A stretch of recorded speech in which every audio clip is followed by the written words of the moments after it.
Graduated from Rowan University in the spring of 2022 with a sports communication and media degree. I got to actually call minor league baseball and G League basketball games while I was in school. And then I graduated, and as soon as I graduated, I went to NFL Films in Mount Laurel, New Jersey. And as much as I loved that experience, I missed putting on the headsets. I decided, you know what, talk is cheap. I have a laptop that's in my house, and so 21 months later, here we are, still on YouTube, calling games and building an incredible, loving community on here with the people that I call my Philly freaks with a capital P and a capital H. We go live for every single Phillies, Sixers, and Eagles game, and we do it like old school radio play-by-play style. I'm Jason Joseph, and this is Play-by-Play with JJ. I showed a swung on barrel. And out to right field. Bye-bye baseball. That baby is long gone. Good evening, everybody, and welcome on into another edition of Philadelphia 76ers Play-by-Play with your boy JJ. My name is Jason Joseph. Make sure you guys hit the thumbs up button, subscribe to the channel, and turn on the notification bell icons as well, and that way you'll know when we go live. Sixers playing the Pistons tonight. It's a big game because Joel Embiid, Paul George, and Tyrese Maxey are going to be playing in tonight's game. There's a lot to talk about, and we will dive into everything that we need to talk about in regards to this game in just a little bit. I want to recap yesterday. Okay, first and foremost, I did not go live yesterday. I was not feeling good. I was really not feeling well, and I did not want to go live, and I figured that it was just better if I just rested and if we just took the day off rather than just cover the NBA trade deadline. So we didn't go live last night, or yesterday afternoon, I should say. But we are here right now, and we do need to talk about some of these moves that the Sixers did make. So first and foremost, they got a little bit younger, and they were able to get guys like Jared Butler. They also got Quentin Grimes. We talked a little bit about that trade. I like the Jared Butler move. I think that Butler's a nice young piece that the Sixers can still build around. He was a guy who wasn't really getting a lot of playing time in Washington. I don't know if he will get a lot of playing time here with the way that things are going. Reggie Jackson did get traded, so he is not on the team. KJ Martin is not on the team, and neither is Caleb Martin as well. Sixers are going to be able to pay guerschon yabusele during the offseason, which is a plus. But overall, it was a very underwhelming trade deadline, and if I were to give them a letter grade, I'm going to go with the D. I was really underwhelmed with how the trade deadline went, and I thought that they gave up a lot of assets in the deal as well when you really do think about how things go. So, yeah. All right. We got 8 people watching over on the live stream, and we got 6 people on the regular, on the vertical one. All right, so again, Jared Butler's in, Quentin Grimes is in. The Sixers also were able to get 5 second-round draft picks as well. Caleb Martin, KJ Martin, Reggie Jackson, 3 second-round picks, and one first-round pick were all that the Sixers gave up. Thought that they gave up a lot. But in regards to how does this help the team this year, gets them a little bit younger, but it doesn't move the needle. Absolutely not. It does not do that.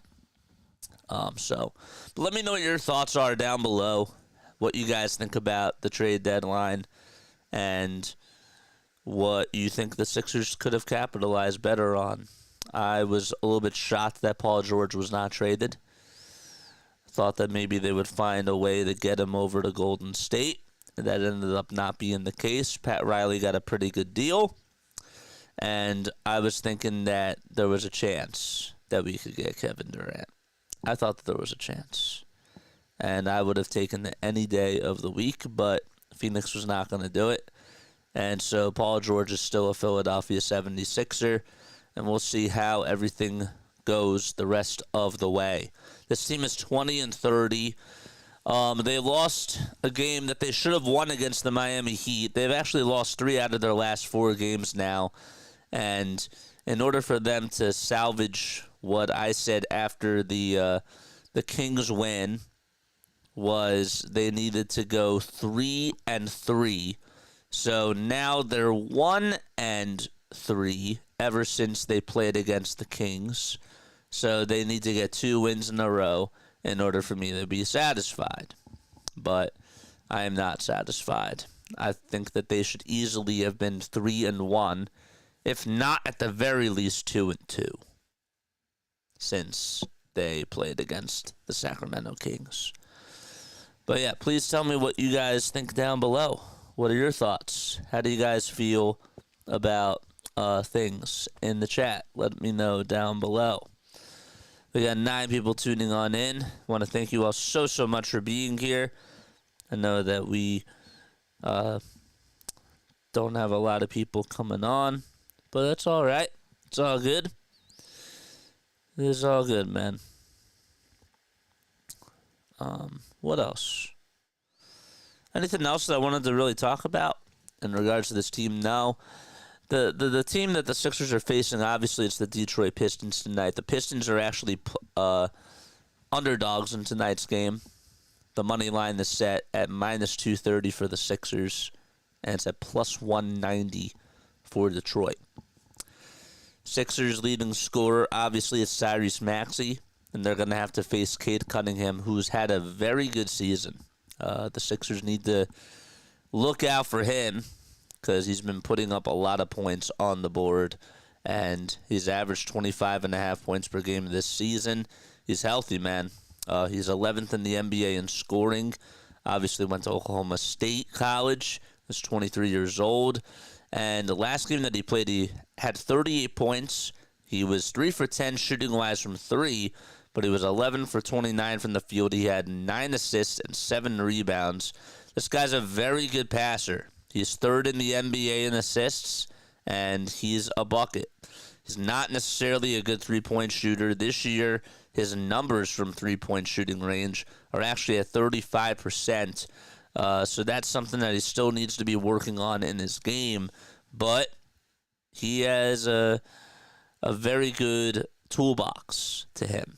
And the Sixers need to try to do whatever they can to make him force quick passes.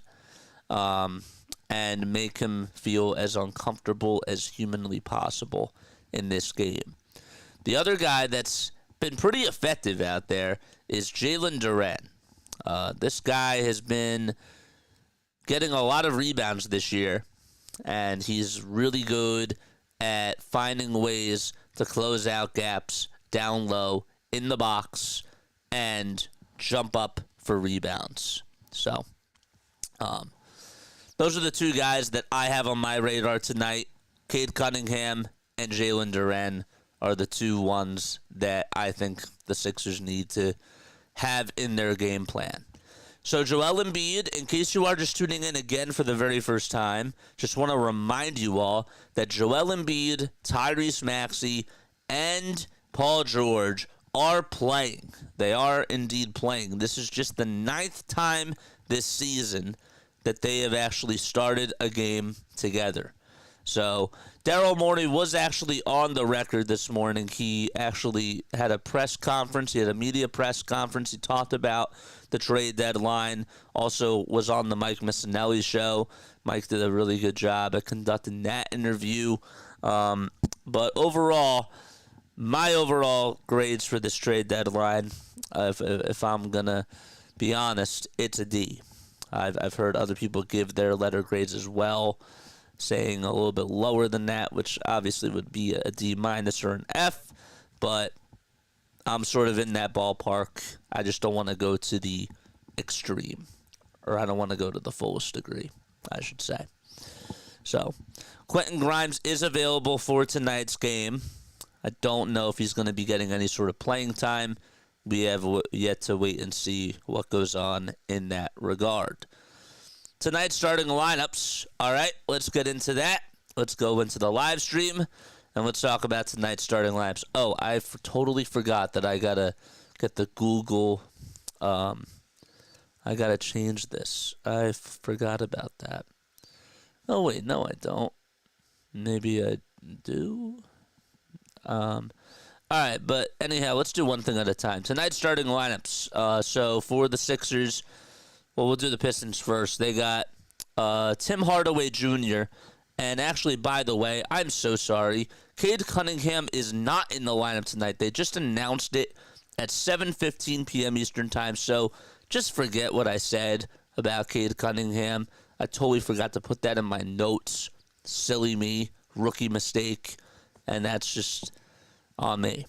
But their lineup, it's Malik Beasley, it's Tim Hardaway Jr., Asar Thompson, Tobias Harris, and Jalen Duren. And that's why the Sixers are at minus 230. So that makes a lot of sense. So again, it's Hardaway, it's Beasley, it's Thompson, it's Harris, and Duren.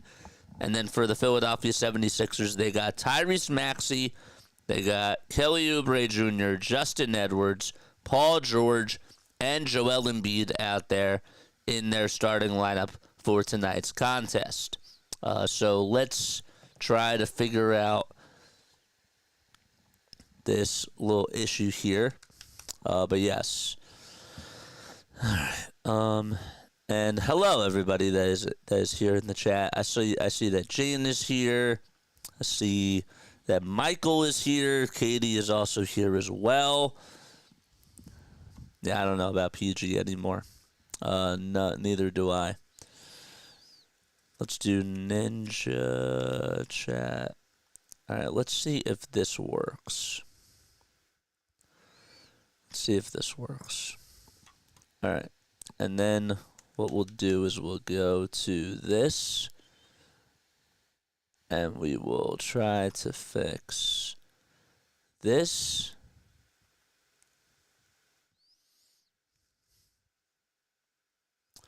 And see if this works. Okay. So again, it's Maxey, it's Edwards, it's Oubre, George, and Embiid. So that is the starting line for tonight's game. Jan, did you hear me answer your question about the Quentin Grimes thing? I said that he is available tonight. I just wanted to make sure that you heard that. Again, the one thing that I have to recognize is that I shouldn't be afraid to repeat myself, because when there's more people that are coming on here, that means that those people missed out on other things that I said earlier. And so I got to fill you guys in. But I just wanted to make sure that you heard what I said about Quentin Grimes. All right, so the Sixers tonight, the keys for me have obviously changed now because there's no Cade Cunningham. I think that we need to focus a lot of attention down low on Jalen Duren. I also would like us to cover Malik Beasley. If we can try to take him out of the game and focus on him more, because he's going to be more so of a playmaker. I think that that's a good idea, to just try to limit him as much as possible. There's Joel Embiid hugging Tobias Harris, former Philadelphia 76er. And Embiid will tip things off for Philly. Here it is, Scott Foster, the referee that is out there tonight. And Embiid tips it into the hands of Justin Edwards. And we are underway. Sixers go from left to right. They're in their red, white, and blue uniforms. Embiid swings it down low to Maxey, who cuts back door, and nobody could stop him. That's 2-0 Sixers. And the Pistons, meanwhile, they're in their white, blue, and red uniforms. They're sort of like the old 76er uniforms with the cream white, if that makes any sense. And there's a wide-open three that is up and in by Malik Beasley. A very good three-point shooter. Averaged about 40% from three last year. Here's Embiid for a three, and he can't get that one to fall. It was over at the top of the key. Wide open he was. So Harris, Thompson, Hardaway Jr., Duren, and Beasley are out there for Detroit. And here's a wide open layup by Tobias Harris, and he's able to put it up and put it in. All right, so that makes it 5-2. And the Sixers will try to respond over on the other side, and they do so, as they get a layup as well. It's by Tyrese Maxey. Sixers lost the first game of this regular season series, and then they won the second game of this series. And this is the third and final game of the regular season series between them and the Pistons. We have a foul called on the Sixers, and Asar Thompson does get fouled in the act of shooting. And Maxey is guilty for committing the shooting foul. Thompson at the line knocks down the first foul shot, and he does make it a 6-4 ball game. Ausar Thompson, 22 years old, was a 5th pick by Detroit back in 2023. And the second foul shot, that one won't go, but the putback jam by Ausar Thompson is good. The Sixers could not box him out and just somehow was able to fizzle down the lane. And instead of it just being 2 points, he actually ends up getting 3 points on that possession. Maxey for a tray. It won't fall. Hardaway Jr. at the elbow dumps it back off to Tobias Harris with a foul line J. And I think Oubre may have gotten a piece of it, but nonetheless, it's rebounded by Philadelphia. So it's an 8-4 ball game, and a foul called on Philadelphia. They're going to say turnover on Joel Embiid. So it'll be Detroit basketball. Cade Cunningham obviously not playing in tonight's game, averaging, though, 25.5 points per game, which is 11th in the NBA. And he's been the main reason why Detroit has started to play better. Oubre gets the rebound off of the missed layup by Detroit, and he'll try to go coast to coast and lays it up and lays it in. Adjust the score. Thank you so much. All right, let's do that. First foul shot the layup is good by Tobias Harris, and it makes it 10-6. Again, please let me know if you guys like the quarters, the breakdowns of the scoring by each quarter. Let me know if you like that down below. Embiid with an elbow J. No. Justin Edwards tried to get the rebound, puts up a putback layup, and he can't get it. He was heavily covered. Thompson gets the dump-off pass from Tim Hardaway Jr. Here's a 3 by Beasley. It won't go, and Justin Edwards is there to corral the miss. Sixers down by 4. Maxey driving. Maxey laying it up and laying it in. Too easy for number 0. Duren, who's been a rebounding machine this year for Detroit, has the ball. We do have a foul. It'll be on Philadelphia. So we played just about 3.5 minutes so far. 10 points for Detroit, 8 by the Sixers. And in case you are just tuning in for the first time, Joel Embiid, Tyrese Maxey, and Paul George are playing together for the 9th game this year. Embiid will try to tip it off, and the jump ball is going to go out of bounds. So actually, they ruled it as a jump ball. I thought that they signaled foul. They did not, though. And it'll be Detroit ball as they will inbound it underneath their baseline. We got 19 concurrent viewers on here. Harris with an elbow J, won't fall, and Embiid grabs his miss. Welcome aboard, everybody. My name is Jason Joseph. This is Play by Play with JJ. Tell your friends and tell your family members about this channel. Embiid for 3. Close but no cigar. Ausar Thompson rebound for Detroit as they go from right to left again. Detroit in their cream uniforms sort of look like the older Philadelphia 76er uniforms that they had once upon a time. Hardaway for a wide open tray. Connects. Tim Hardaway Jr. knocks it down from the top of the perimeter and makes his first 3 points today. The 32-year-old, 6 feet 5 inches tall, and the Sixers turn it over, and Detroit has the ball. A wide-open three-pointer is up and in by Malik Beasley as he does a little dance, a little shimmy, and it's 16-8. Ugh, you look at that and you just say, ugh. Sixers got to try to respond, and a timeout is burned by Nick Nurse. Why? Man, that's pretty crazy. He knew as soon as he released it, it was good.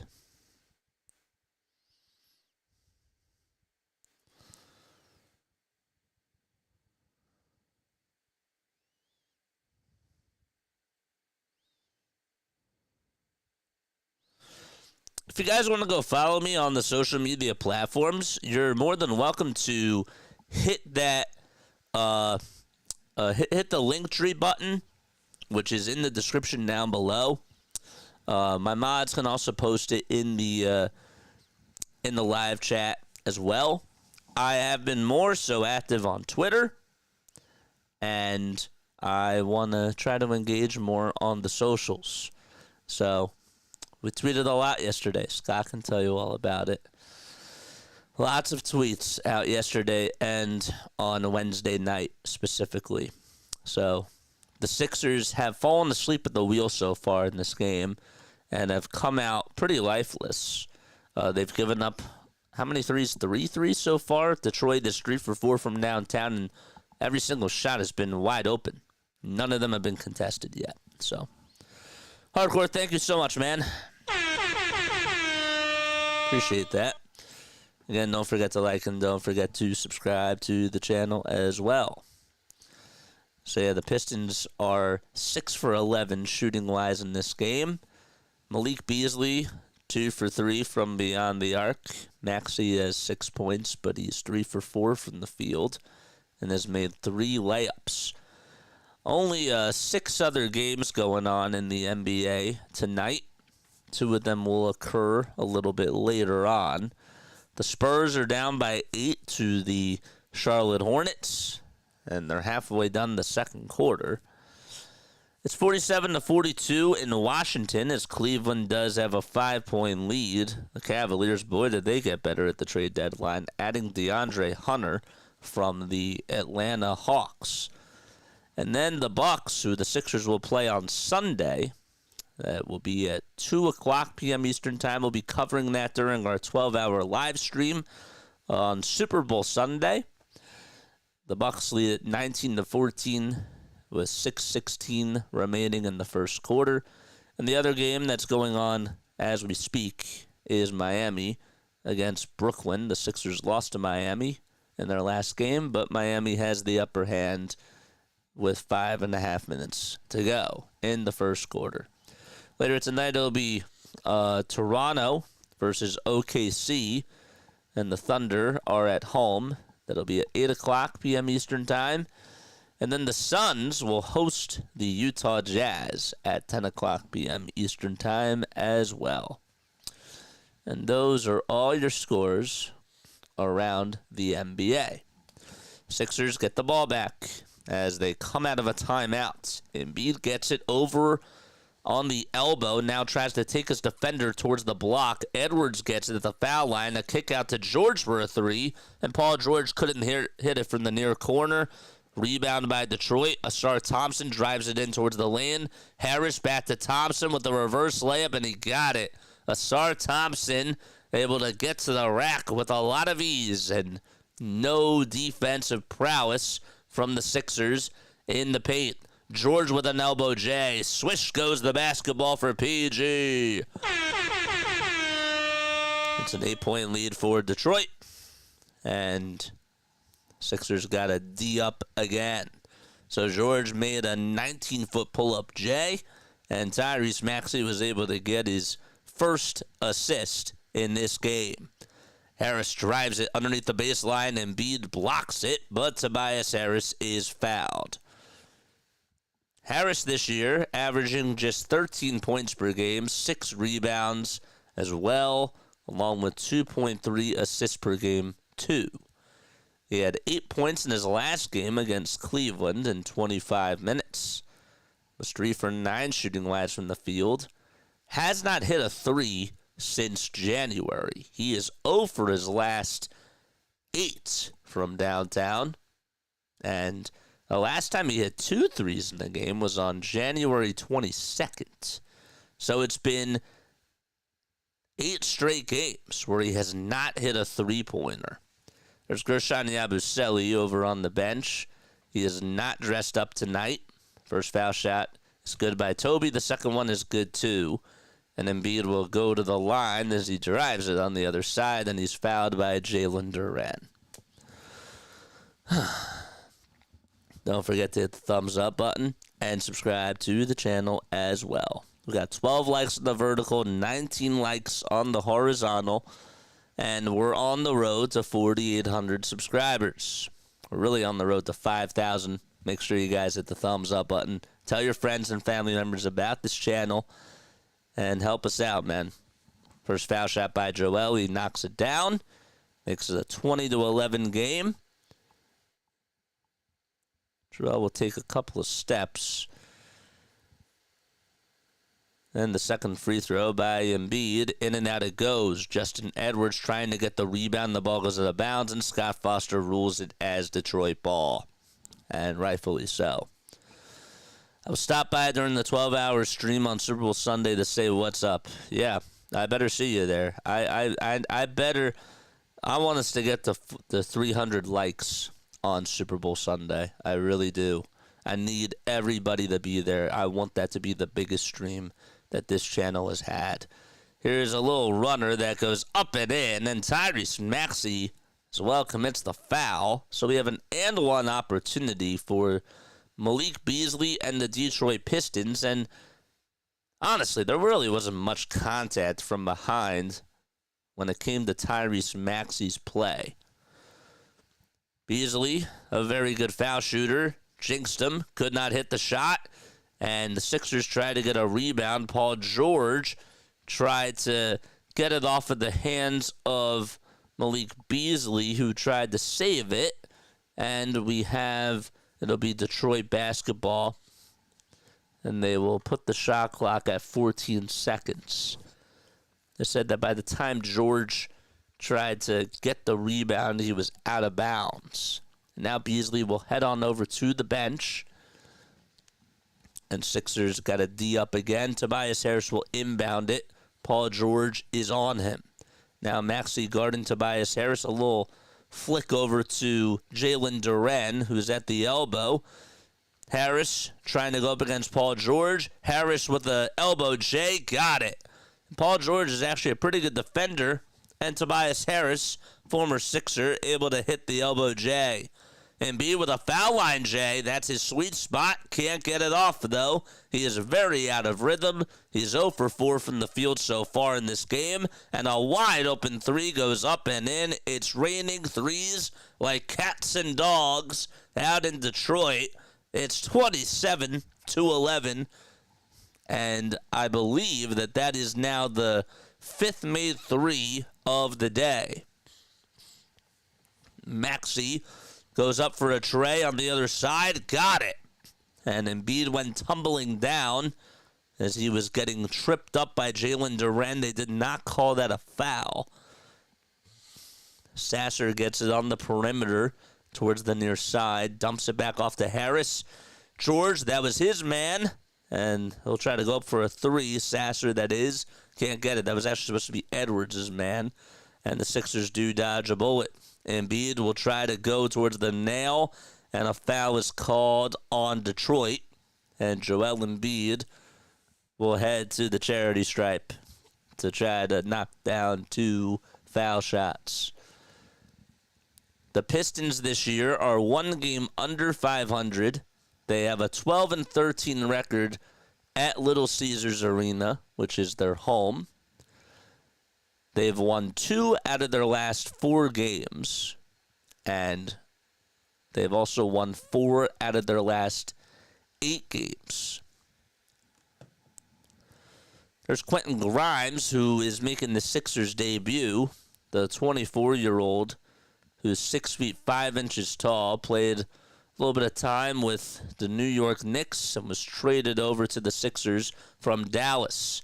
Maxey on the drive towards the basket. It's denied and rejected by Detroit. Here's Thompson on the other side for a layup, and he's fouled. So the Sixers have been very lackadaisical on the defensive side. They just cannot guard the paint. And also, they're leaving wide open shooters over on the perimeter. And they've played very flat in this game so far. Simone Fontecchio is the one who blocked Tyrese Maxey's layup. Fontecchio, a former Utah Jazz player, and is now in his second year with Detroit.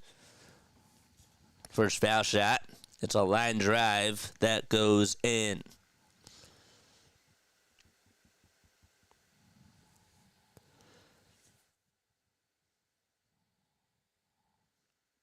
Eight points so far for Tobias Harris, 6 points by Asar Thompson, and no Cade Cunningham for Detroit.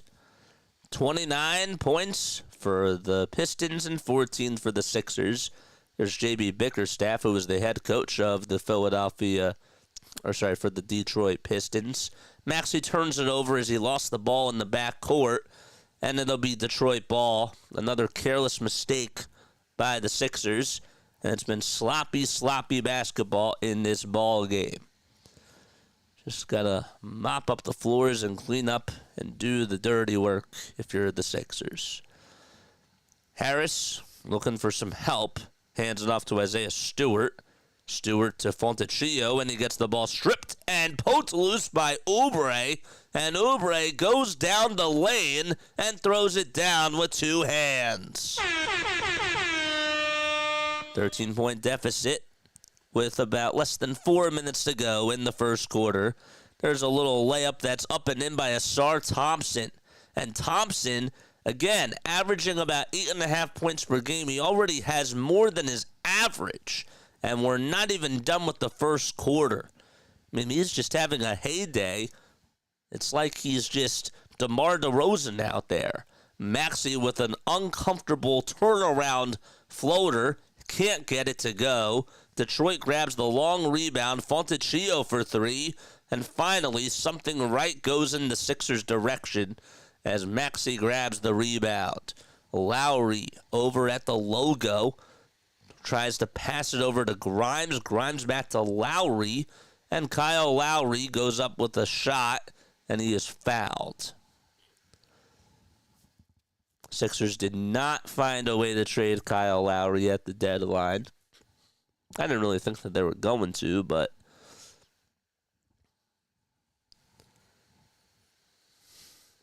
very nice guy, though. Averaging, though, about 4.2 points per game. And the foul shot by Lowry is up and in. Don't forget, we also have Villanova ice hockey tomorrow. That'll be at 5:30 p.m. Eastern Time. Got to drive at around 1 o'clock. And then the next day, then we got our 12-hour stream. And that should be a lot of fun. 31 points for the Detroit Pistons and just 17 put up by the Sixers. The second foul shot by Lowry. He knocks it down. Excellent. 3 minutes to go in the first quarter. There's a little floater by Simone Fontecchio, and another foul is called. Whistles go flying around. It's going to be on Quentin Grimes. Kyle Lowry spent the early part of his career, his first 3 years in Memphis, and then played 4 seasons with Houston. And then he played with the Toronto Raptors as we go into a timeout. Played with the Raptors from 2012 to 2021, won a championship with them, and then got sent around to the Miami Heat, and then was actually really traded to Charlotte. Then he was dropped by the Hornets, and he went to the Sixers as he was bought out. So a timeout is taken, and the Sixers will be back in just a few moments. No Cater Jaden. Jalen is playing.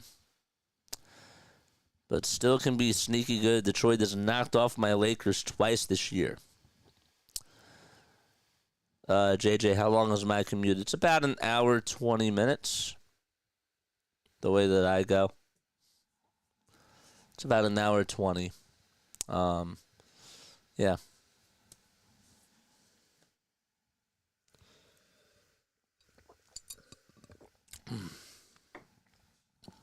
So, make sure you guys like. Make sure you guys hit the subscribe button too. How do you guys feel about what went down yesterday and what didn't go down yesterday? my expectations for this team throughout the rest of the year is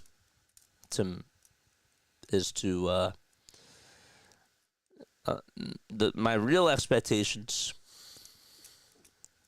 are for them to try to make it to the play-in. If we're being realistic, I don't think that they even get into the play-in tournament. If we take a look at the standings right now, we're 1 game behind the Bulls for the 10th seed. We're 1.5 games behind Atlanta. We're 3 games behind Orlando. They have the 8th seed. We're actually 3.5 games behind them. And the team that we're facing, it's Detroit. They are 4.5 games in front of us. So, we've already played 50 games.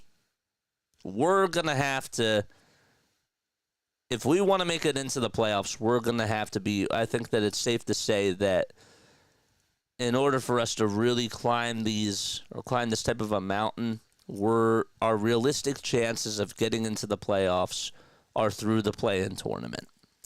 So, that's just realistic, and that's where it's at. Hubie Brown's final broadcast. It's going to be on Sunday as the Sixers take on the Bucks. So,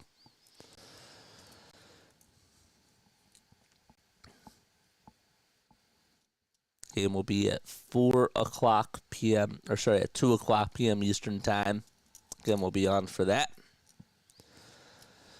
It's 31-18 with less than 3 minutes remaining in the first quarter. First foul shot is up and in. NBA Central just came out with a tweet, and they said, according to Ramona Shelburne and Brian Windhorst, that Kevin Durant was reportedly, quote-unquote, open to joining the Heat, as the second foul shot's no good, instead of the Warriors. 33-18, Detroit up by 15 points. Bona, Lowry, Maxey, Grimes, that is, and Oubre for the Sixers. Maxey tries to lay it up and in, and we have a foul called. Isaiah Stewart is not so happy about that as he goes sprinting over towards the refs and wants to try to get a review as he looks up at the Jumbotron, takes out his mouth guard, and looks at J.B. Bickerstaff saying, are you going to challenge this or not?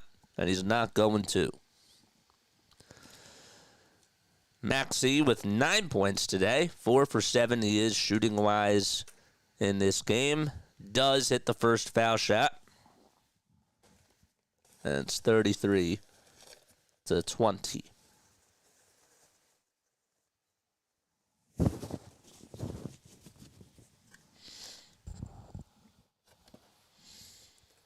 Free throw number 2 by Tyrese Maxey is good.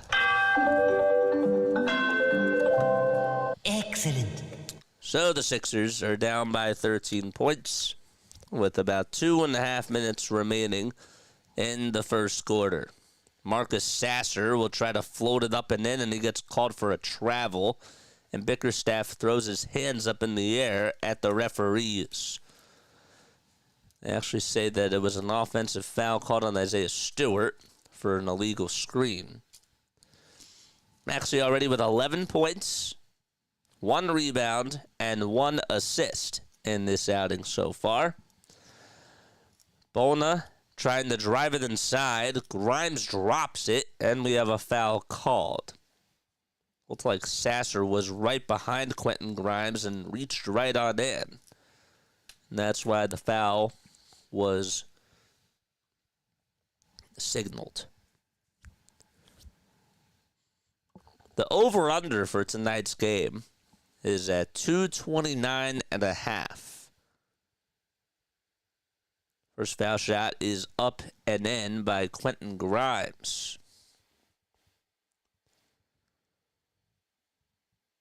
Sixers expressed how excited that they were to acquire Quentin Grimes earlier today. He's averaging 10.2 points per game and is shooting 46% this season. Grimes makes the first foul shot, the second one. Excellent. That one is good. And Detroit trying to go up with a three-pointer on the other side. Fontecchio tried to get it in. Pistons got a rebound, and we have another foul called. And this time it's on a Dembona. So already a lot of fouls in this matchup so far. 7 combined between the people that are out there on both teams right now. And Stewart, with the first foul shot, is up and in. 23 years old. He's played with the Detroit Pistons since 2020 and is now in his 5th season. So he knocks down the first free throw, and the second one is good as well. And the Sixers and the Pistons exchange buckets and free throw shots on both sides. Bona has 1 foot in and outside of the three-point line, dumps it off to Lowry. Lowry got a defender jumping, but instead passed it to Grimes for a 3. Grimes with his first bucket as a Sixer. Welcome to Philadelphia, young fella. Bona tried to deflect the pass that was supposed to go to Isaiah Stewart, and we have another foul called. And it's going to be on a Dembona. Wizards are leading the Cavs at the half. Good to know. 18 concurrent viewers. Make sure you guys like and subscribe. I do a radio-style play-by-play on this channel. And if you guys vibe with it, make sure you like and subscribe. Stewart's first free throw. Can't get it to go as it doinks off the front of the rim. Sixers 1 game behind the Chicago Bulls for the 10th seed. They're also 4.5 games in back of Detroit, who currently have the 7th seed. And this is the last time that both of these teams play each other. So if the Sixers do win today, well, the Sixers would have the tiebreaker potentially if there's a tie in the standings. Second foul shot. That one does go in for Detroit. And they've been perfect so far from the line, or near perfect, I should say. They actually did miss a free throw, but they were still able to get a layup out of it. Here's Bona on a drive to the basket, muscles his way down the lane, and throws it down. 36-27, 1 minute and 5 seconds remaining in the first. Sasser gives it up outside for a wide open 3, and the Sixers cannot close out on the perimeter. It's another tray by Detroit, 39 points to 27. Maxey tries to give it up to Bona, almost threw it away. Gordon hesitates for a second. Grimes with another 3. He can't get it again, and the rebound belongs to Fontecchio, who hit the last shot for Detroit. 37 seconds to go in this first quarter, and Detroit has control. Another 3 by the Pistons, no good. And the Sixers can't get a rebound. Stewart tipped it out to Thompson. Here's another 3 by Fontecchio, and he can't get it to go. 18 seconds left to be played in the first quarter, and the Sixers could make it into a single-digit deficit if they hit a 3 here. Maxey on the perimeter, now dribbles over towards the foul line, and he lost the ball, but we have a whistle, and it's on Detroit with 3.6 seconds to go. It is a foul, and that'll put the Sixers at the line.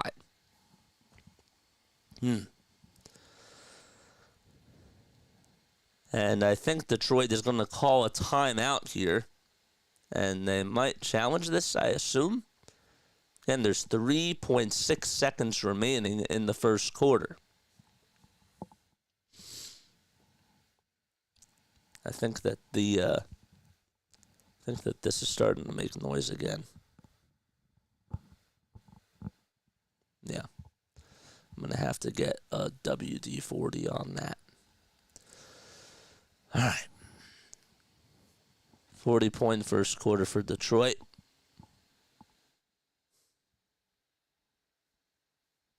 Pretty close.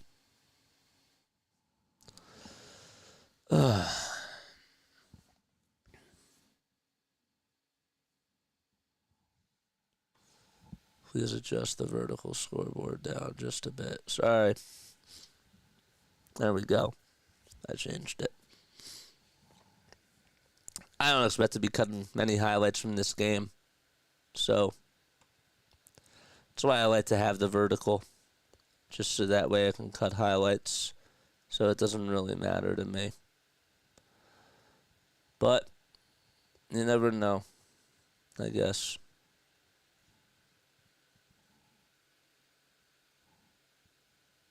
Why is this, I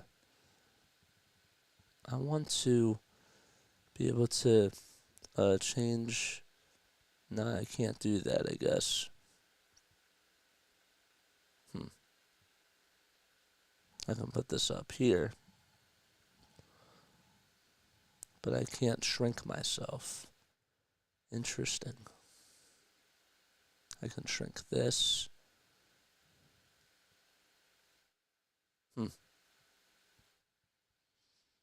All right. So it is a coach's challenge on Detroit. They just came out of a TV timeout, and they're still looking at this to come up with a verdict.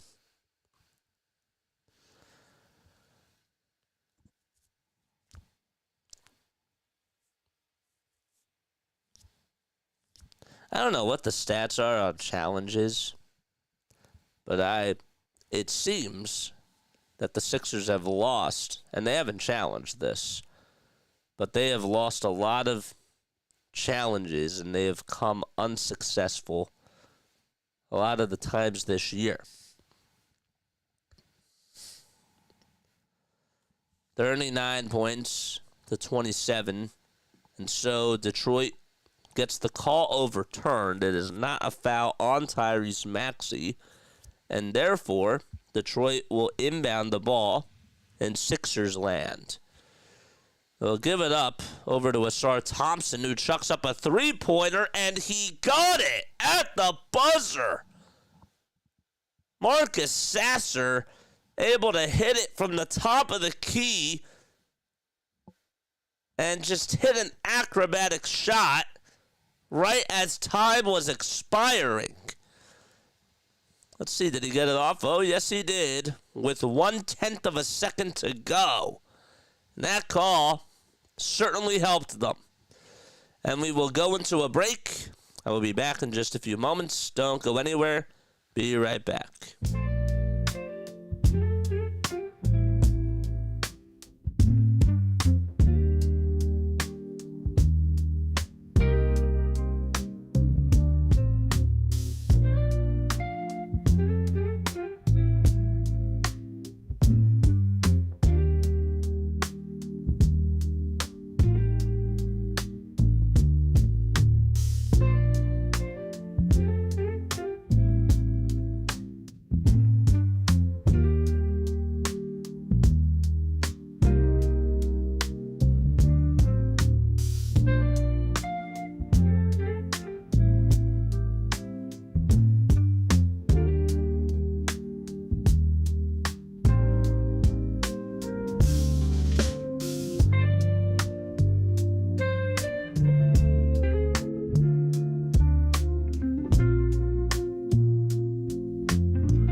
Welcome back, everybody. My name is Jason Joseph. This is Play by Play with JJ. Don't forget to hit the thumbs up button, subscribe to the channel, and turn on the bell icons too for you to get notified on when we go live for Sixers basketball.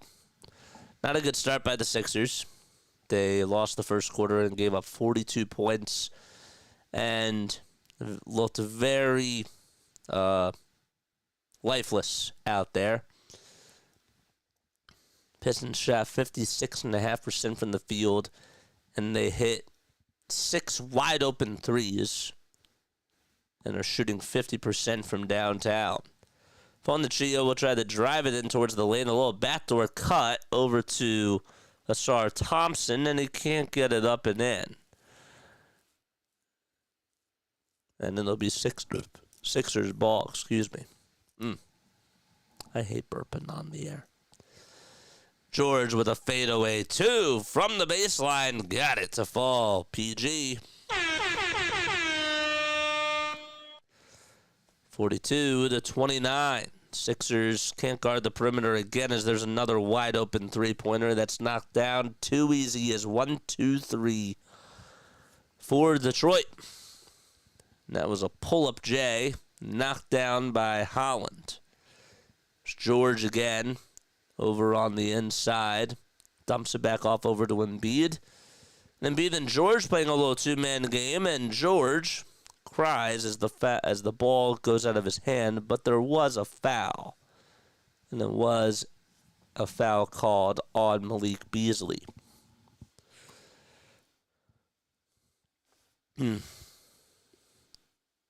BW's here. What's going on, man? All right, BW.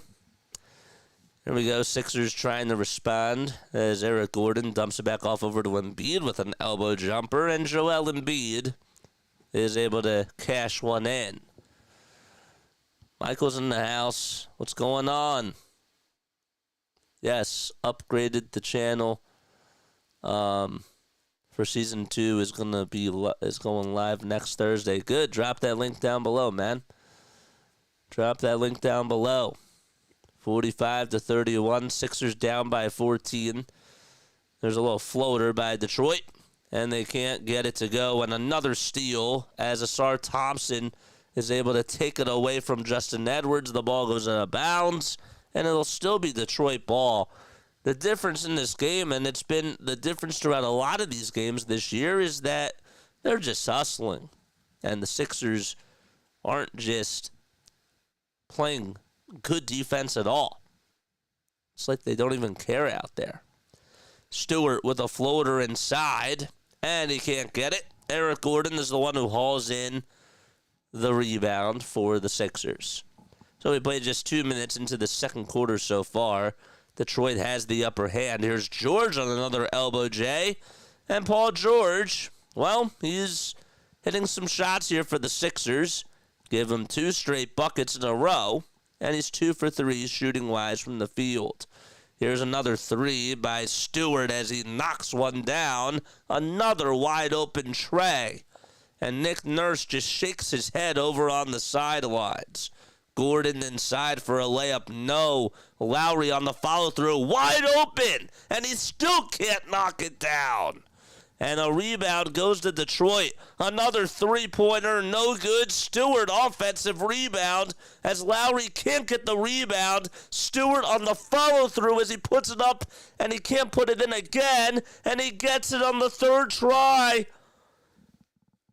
50 points for Detroit. And just 33 for the Sixers. George tries to go up inside and hands it off over to Grimes, who makes a little layup, and it makes it 50-35. Fontenchio, one more pass for a wide-open three-pointer by Beasley, and Malik Beasley just continues to destroy and pick the Sixers apart. 53-35. Lowry gets the ball stolen by Sasser, and we have a whistle called. I think the ball was just out of bounds, and Oubre will enter back in. I mean, my gosh. Lowry can't get the rebound. And then on the other side, again, we're just leaving guys wide open. And then Lowry couldn't even make a layup on the other side. Here's another three by Detroit, and they can't get it. Joel Embiid hauls in the miss. The transition defense has just been so bad. Embiid with a layup. No, it's rejected by Detroit. And already now a 3-2 run by the Pistons. A layup is no good, and a foul is called. I mean, they just have the younger legs. They're playing with more pizzazz. And yet the Sixers, nobody can get on the same page. And we have another foul called against the Sixers. It'll be on Quentin Grimes. Beasley in this game, 4 for 7 he is from the three. And it's just like too easy for him to just drain these threes.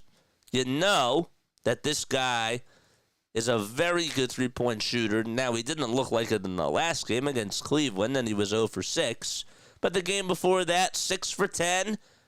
Before that, 5 for 11, 3 for 8, 6 for 10, 5 for 8, 4 for 8. I mean, this guy is he's a bona fide three-point sniper. And we have a timeout called with about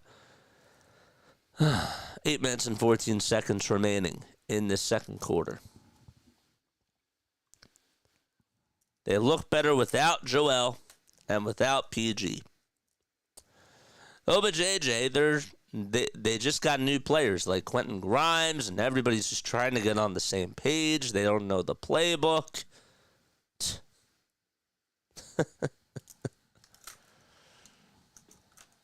Excuses.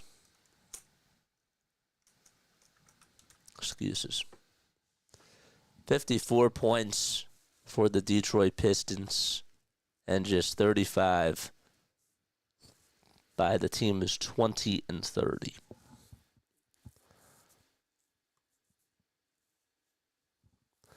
We got 17 concurrent viewers on here. Again, don't forget to like and don't forget to hit the subscribe button as well.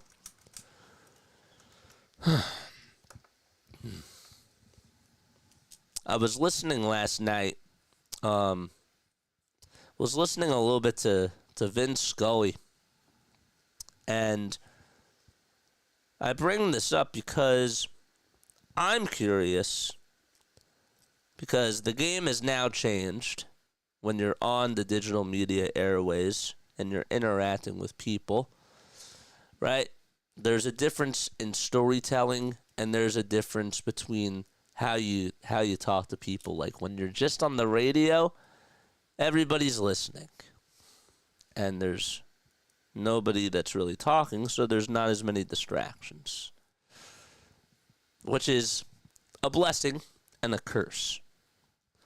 But I bring this up because I wonder if there's a way where I can sort of bring storytelling to basketball.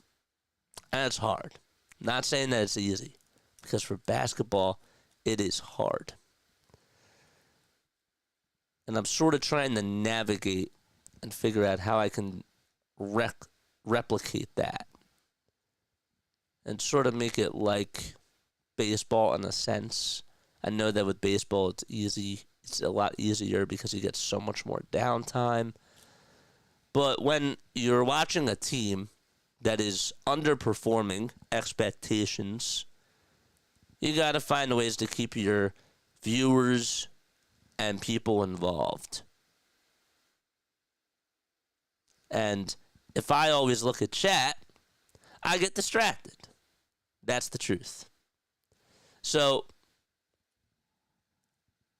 I don't know. I don't know what I'm trying to ask. Maybe I'm just venting. But I think it'd be kind of more interesting if we could bring the storytelling aspect back to basketball. Just don't know how. Oubre will try to go for a foul shot as the Sixers are back in action. It's no good, and the Sixers get the rebound. Maxey down low over to Embiid, and here's Oubre on the drive towards the basket, and he gets the little layup to go. So that makes it 54-37. Sixers down by 17 points. That was actually Beasley, who missed the free throw, and then Oubre made the bucket on the other side. Sixers play more lackadaisical defense as Detroit gets a turnover caused from the Sixers, or that they cause, I should say, and there's a little layup by Malik Beasley as he picks the pocket of Joel Hans Embiid. Embiid looking for some help, and he'll dump it off over to Justin Edwards. Edwards is at the foul line, goes up with a J, got it to go. 56 points to 39. No lint or drop. And it's 56-39 with about 7:05 to go in the second quarter. Beasley for three, puts it up and knocks it down for a tray. What a cool voice for radio he had. We should be up by a lot more right now. JJ, stick to storytelling for just baseball and football. Joel Embiid tries to go up with a little floater inside, can't get it. Here's Malik Beasley again for another three, and he got it. 62-39 with 6.5 minutes to go in the second quarter. And Maxey dribbles over towards the right side, steps back, puts up a tray, and Maxey can't even hit one himself. And we have a timeout burned by Detroit with about 6 minutes and 13 seconds to go in the second quarter. And the Sixers will be back in just a few moments. I want to try.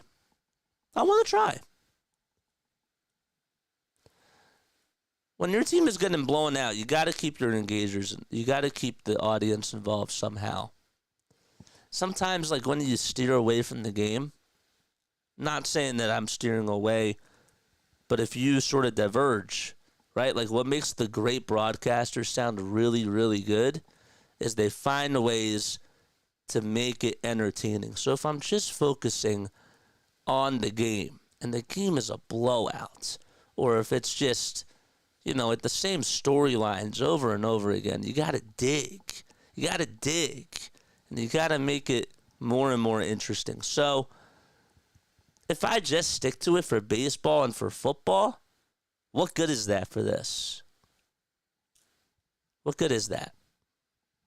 Can we just do what the Celtics did to us? That's funny. Sixers now are at plus 700, bro. Plus 700 on the money line. KGB is over here. What's going on, man? How are you? Again, thank you all so much for being on here. The name is Jason Joseph. I don't ask for much.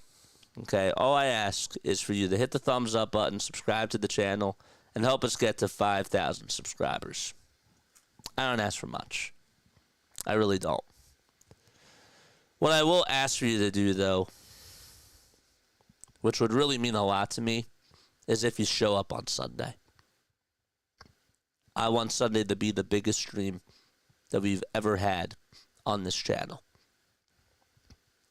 We're going live for 12 hours.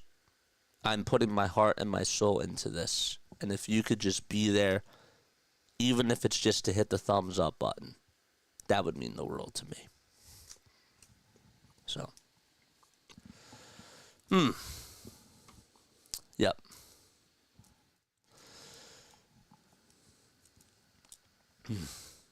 Eagles, you gotta save me.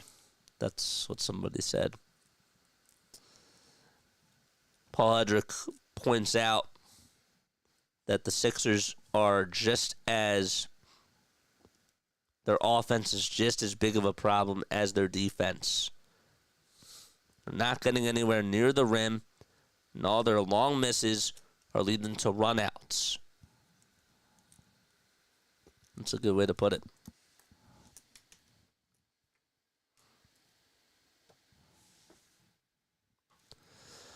$62 points for the Detroit Pistons. and just 39 for the Philadelphia 76ers. Beasley is 5 for 8 from 3.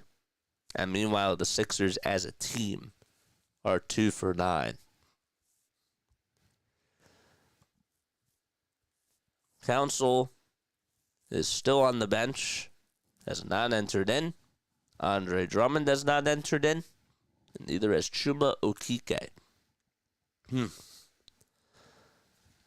Sasser with a baseline jumper. Can't get it. Another offensive rebound by Detroit, but it's knocked away by Embiid and stolen by Edwards. A 17-6 run by the Pistons. There's Oubre with a little pass down low over to Joel Embiid, and he can't make the layup. Sixers got to get back on defense. Sasser for a 3, and another offensive board by Duren. It's blocked by Embiid, and Embiid comes away with a steal, and he's fouled. And no Guerschon Yabusele in this game.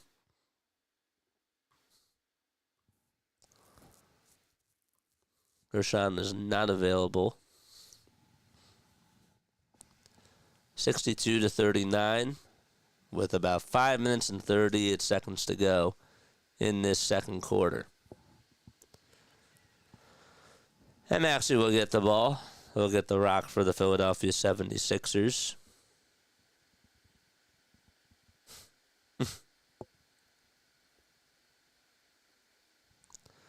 Here's Embiid for a little foul line jumper, and he puts it up. Can't put it in. I can't tell if this is serious or not as the Pistons make a layup on the other side to make it 64-39. I can't tell if this is real or not, but Nico Harrison, who is the GM of the Dallas Mavericks, it was reported from Legion Hoops that he hired a full-time security team to guard his home after trading Luka Doncic. That's according to Malika Andrews. And again, I can't tell if that's real or not, but just the concept of that is just kind of comical when you think about it. 64-39, as long as it's not real. If that is real, that's actually sad. George gets called for a shooting foul, and Jalen Duren is at the line for a pair of free throws to make it 65-39. 23 points in this second quarter by Detroit, and just a dozen for your Philadelphia 76ers. 3 points, 6 boards, and 4 apples by Jalen Duren, and Embiid is going to go over towards the bench. And Adem Bona comes back in, and the second foul shot is good for Detroit. On a 10-0 run over the last 2 minutes, Oubre will dump it off over to George as the Sixers go from left to right. Sixers have not scored a field goal in a while. Maxey for a three-pointer. In and out it goes. And the rebound goes to Jalen Duren. Sixers have not made a field goal in 3 minutes. Here's a layup on the other side by Detroit, and it's just too easy. They have almost doubled their lead, and Adem Bona got elbowed in the face. He's down, and Nick Nurse is forced to call a timeout. Well, that's not what you want. He got elbowed right in the eye. And he's sitting up. Trainer is out there to check up on him. Let's see what happened on the replay. I think that Thompson was the one who tried to go up for the rebound, and he just got elbowed right in the eye.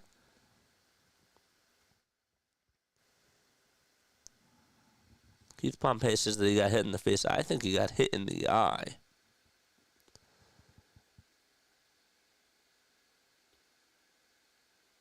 He does get up. There's Yabusele, who helps him up. And the Sixers call for a timeout.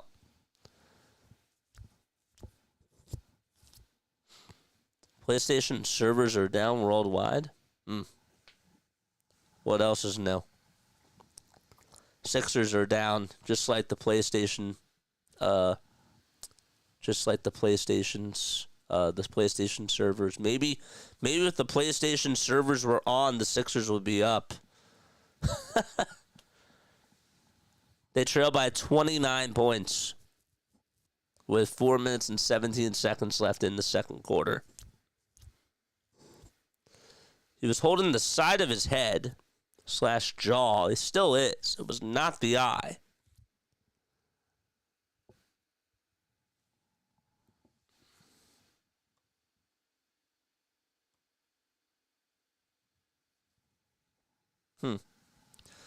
He is up and walking over towards the Sixers bench.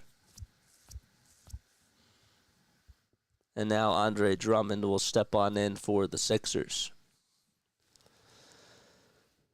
Charlotte leads it by 13 points, and the equipment people are going to go out there and put towels and scrub the floors real quick.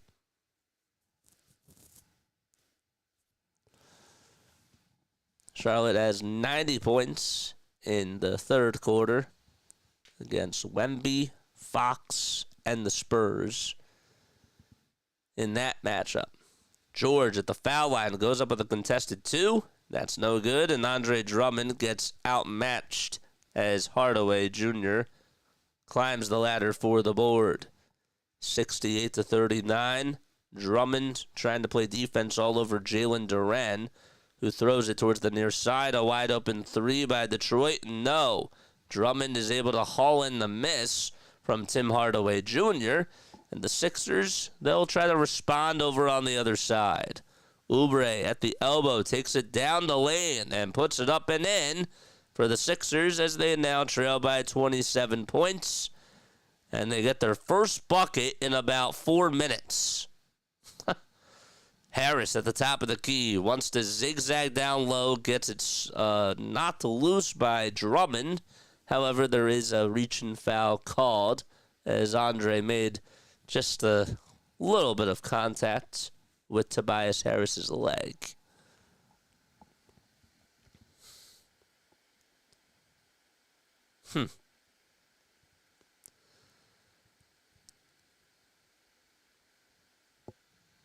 First foul shot does go on in for Detroit to make it 69-41. Joel Embiid, 3 points, 1 for 9 from the field, 4 rebounds, and 3 assists.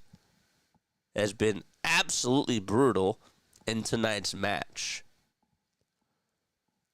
Harris to the line for one more as he drains the first foul shot, and now it's 70-41 Detroit. Harris has 9 points, which is more than, or actually just as many as Embiid and George combined. There's a little drive that's denied and rejected by Isaiah Stewart. Malik Beasley gets the defensive rebound. He throws it away. Edwards gets the steal. Oubre now with a layup, and he puts it up and puts it in. So Oubre able to cash one in right in the paint. And already a 14-4 run over the last 4:16 by the Pistons. 43 points for the Sixers, and here's Detroit on a little backdoor cut as Tobias Harris is able to make the little 2. And Justin Edwards has it for the Sixers on the other side. 72-43 with about 2:25 to go, and there is a whistle called on Detroit. Aiden Doherty says, unfortunate game for the Sixers again. Another team slightly higher than them in the standings. That could have been a big win, but the defense is a huge issue right now. And I'll concur, it's not even just the defense, it's really the offense as well. Maxey with a step back foul line. Jay got it to go. Don't forget to hit the thumbs up button and subscribe to the channel as well. 72-45. Harris distributes it outside to Malik Beasley, and the Sixers try to stop him. Harris will try to buzz his way down low over Tyrese Maxey. Harris can't make the layup, and the rebound goes to Detroit. Beasley another 3, And Oubre tries to get it. Oubre, does the ball go out of bounds? They say that it'll be Detroit basketball as Oubre did touch it last. This Detroit Pistons team has out-rebounded the Sixers 28-15. They have also out-assisted the Sixers 19-10. And they have forced 6 turnovers as well. There's a 2-pointer that goes up and in by Ausar Thompson. Thompson in this game with 11 points and 7 rebounds. Oubre tries to drive it inside, spins, turns, and hits a layup to make it a 27-point deficit with about a minute and 20 seconds to go in this second quarter. Stewart at the top of the perimeter hands it off to Malik Beasley. And now Harris will try to buzz his way down low. Stops on a dime. Hands it back off to Hardaway Jr.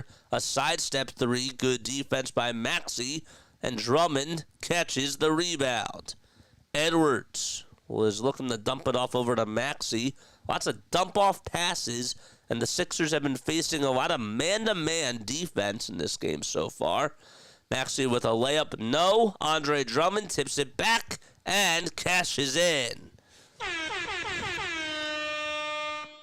That's now a 25-point deficit. As Thompson again finds Stewart on the pick and roll, and Stewart throws it down with 2 hands. Just some pick and roll action, and the Sixers can't even guard the pick and roll now. 26 seconds to go in the second quarter.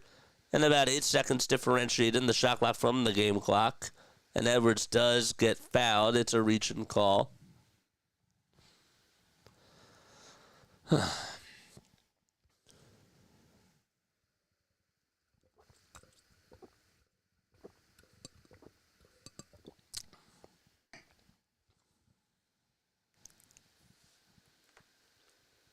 Beasley with 20 points in this game, 5 for 9 from 3.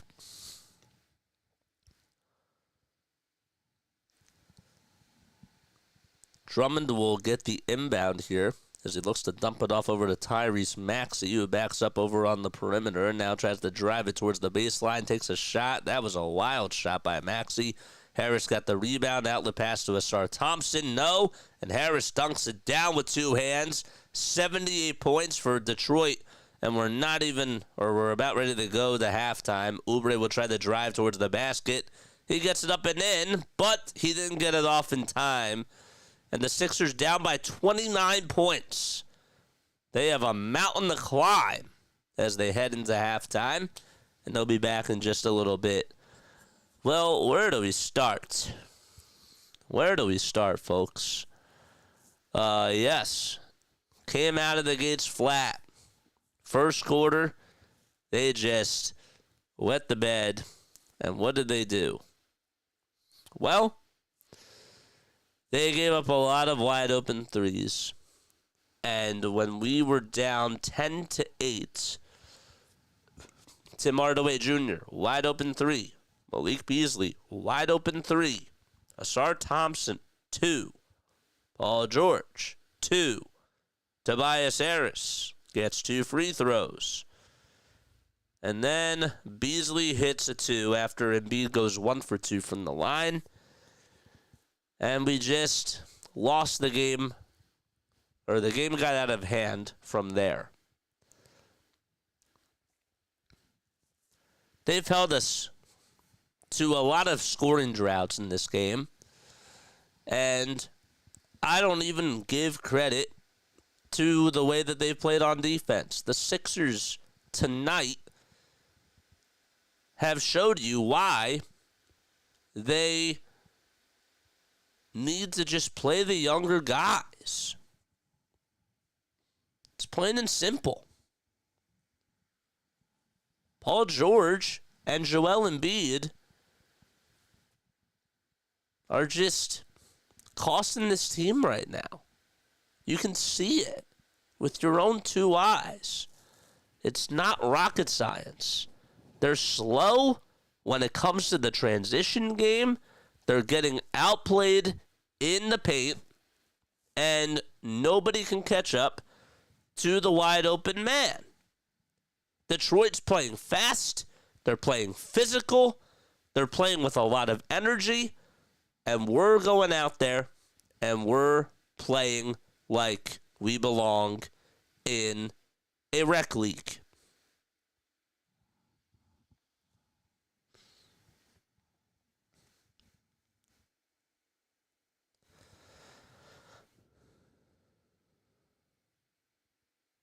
We really could have brought back Tobias for $25 million, and we paid Podcast P for $50 million instead, says DJ.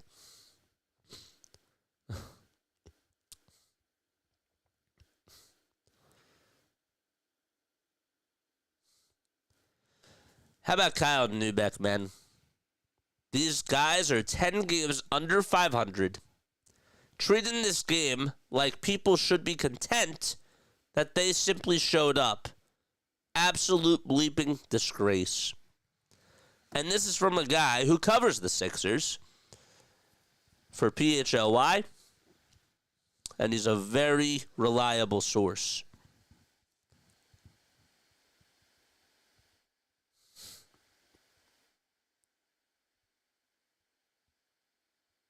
No Jaden Ivey. No Cade Cunningham. We have 3 max players out there. And the body language says it all, folks. And with that, I'm going to take a very quick step off. All right, I will be right back. Don't go anywhere. See you soon.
Welcome back to another halftime edition of Play by Play with JJ.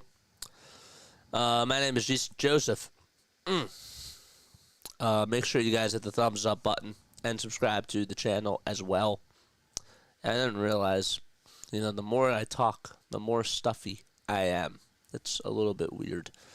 But I guess that when you're talking a lot, the sinuses open up that way. So, weird. But yeah, make sure you guys hit the thumbs up button and subscribe to the channel as well. And hit those notification bell icons too, and that way you'll know when we go live. Yeah. Well, let's...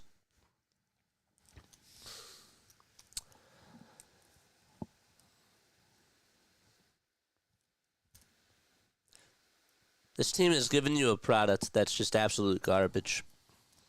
We have 15 people, 15 loyal people that are still tuning in to this content, and that means the world to me.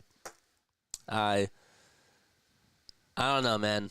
This team just puts you through so much. This year, the expectation coming into the season was for them to be a contender. They were expected to finish as a top 3 seed in the Eastern Conference. And yet, they're not even a 10 seed. And we're 50 games into this. Let me state that again.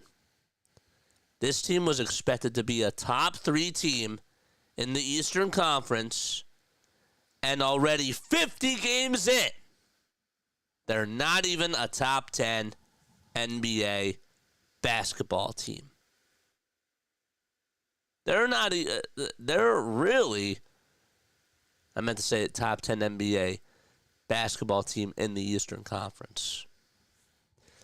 Tonight,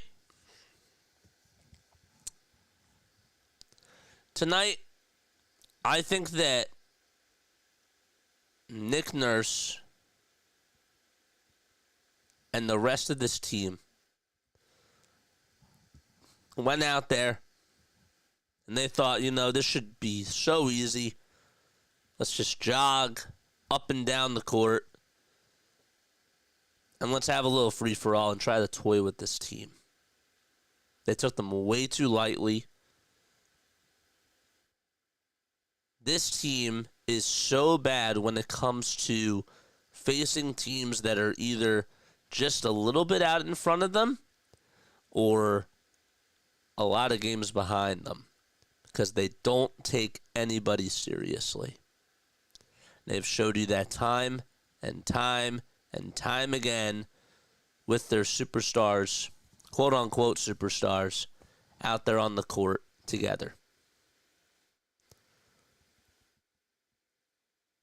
Malik Beasley, after he hit his first 3, or his second 3 it was, shimmied right in front of you and acted so immature. And all you had to do was just show up and ball out. And you gave nothing in that first quarter.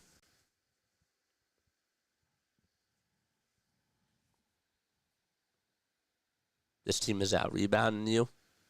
They're out hustling you. They're out playing you. They're shooting you out of the gym because you don't give a damn. I heard a rumor today about... It wasn't actually a rumor. It was just about fans contemplating the idea of bringing back Ben Simmons. And the Sixers are not going to do this if Ben Simmons gets bought out. I said on somebody's channel today that I wouldn't do that.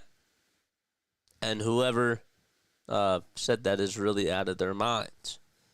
I actually didn't say those specific words. But something along those lines on one of the channels I was on today. And then somebody responded and said, well, he actually fits the team perfectly because guess what? If he's not taking basketball seriously, is this team taking basketball seriously? And when he put it to me that way, I said, you know what? Maybe he would be a good fit with this team. Maybe he fits what the Sixers are. That's where we are, man. That's where we are. It's crazy. It's sad. It's so true. And it's just like they just don't care. Just oubre is going out there and trying. Yabusele's not playing. Quentin Grimes, I'll tell you this. Quentin Grimes has looked pretty good out there. If you want a positive, there's a positive.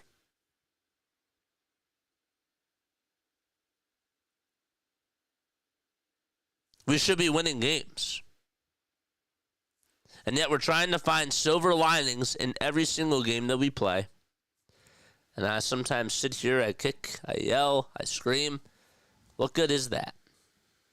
What good is doing that if we're just going to continue to get the same exact results?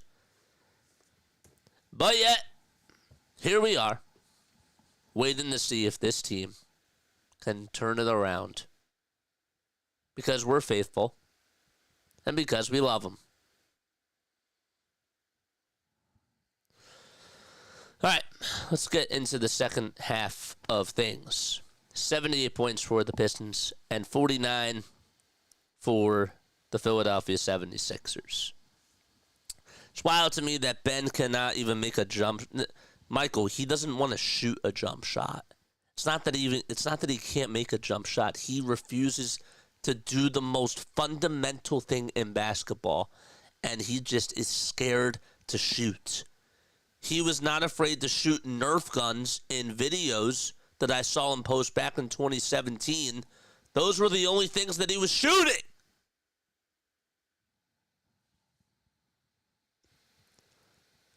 (81-49) as Detroit makes a bucket on the other side. Sixers can't make a bucket. And another rebound by Tobias Harris and the Pistons. And there's Toby on an elbow J, and he connects. 83-49. Tobias Harris leading the way, or actually a second in scoring against the Sixers. 16 points for Tobias Harris. Ay, ay, ay. Here we go. Here's a 17-foot put-back jumper, or pull-up jumper by Joel Embiid. See, this team is even making me struggle on my words. 83-51. The ball gets stripped and almost not to loose, and it will still be Detroit possession. 5 seconds left on the shot clock. Harris goes up with a shot. Can't get it. Offensive rebound by Detroit. It's from Jalen Duren, who gets up over Paul George, and Jalen Duren grabs the rebound and puts it up and in. Put him on the bench, man. Put him on the bench. Embiid over at the foul line. Steps back for two, and Joel Embiid, well, he's finally getting things going offensively as he steps back and hits an elbow jumper. Bro, I'm sorry. Put Paul George on the bench right now, please. Just jumped. He just leaped up right. Jalen Duren leaped up right over him, man. 85-53. And Paul George grabs onto, I think it's his pinky. Grabbed onto a finger. Couldn't tell if it was his pinky or not. But, man. Put him on the bench, dude, please. Jalen Duren's jumping up over rebounds over him. Acts like he wants to win a basketball game. And yet my man's just standing around, just watching it like it's an ESPN highlight. Embiid over at the top of the key, dumps it back off over to Maxey. Maxey back to Embiid for three. Joel Embiid cashes it in. Embiid with 8 straight points for the Sixers. So there's something. 85-56 with 9:15 to go in the third quarter.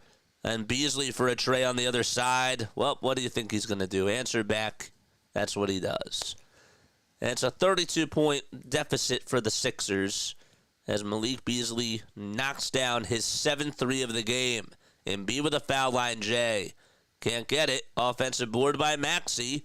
Embiid at the foul line gets tripped up by Asar Thompson. And Thompson fouls Joel. It's really not rocket science. The game has slowed down so much.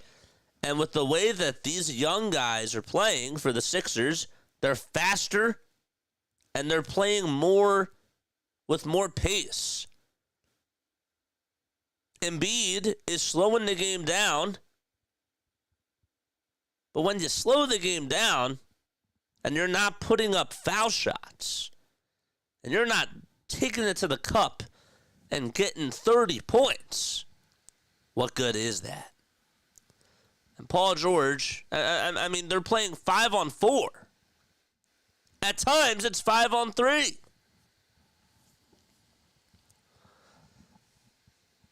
Second foul shot by Joel. Got it. Excellent. Makes it 88-58 with about 8.5 minutes to go in the third quarter. And Thompson tried to get past Embiid, and, well, Embiid played pretty good defense there. As the ball ended up going out of bounds, it was last touched by Joel. And then they'll still beat Detroit basketball. JJ, no matter what team, you can always hustle. That's the tone that needs to be set. I don't usually complain. I really don't. I try to call it like it is, but sometimes, especially on these platforms, I realize that you got to also call it like it is at certain moments in time. And you got to be a little bit emotional. Not too emotional, but when it comes to these things and it's going on for a while, then you got to say something. Can't always cry, but sometimes it does add to the emotion. Second foul shot, no good. Embiid swings it out to Edwards for a wide-open tray. Nice pass by Embiid, and what a shot by Edwards. 89-61 with 8:22 to go in this third quarter. And George trying to D up Tobias Harris. Harris now being guarded by Justin Edwards. Harris throws it down low over to Duran. 5 seconds left on the shot clock. Thompson almost lost the ball. Thompson goes up with a mid-range J. Won't get it. And Maxey tips the rebound over to Justin Edwards.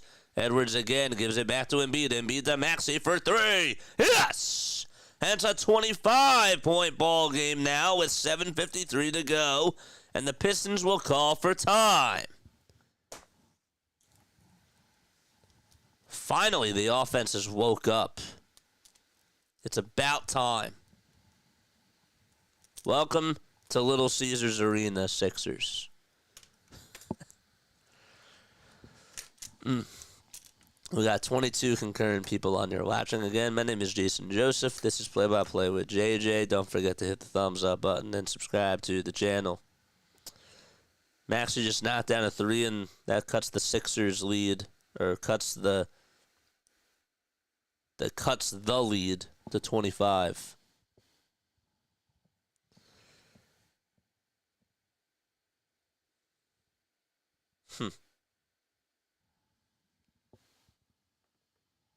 Can't catch up with no defense. You're right. Bickerstaff is already out-coaching Nick Nurse. Is that a surprise to anybody?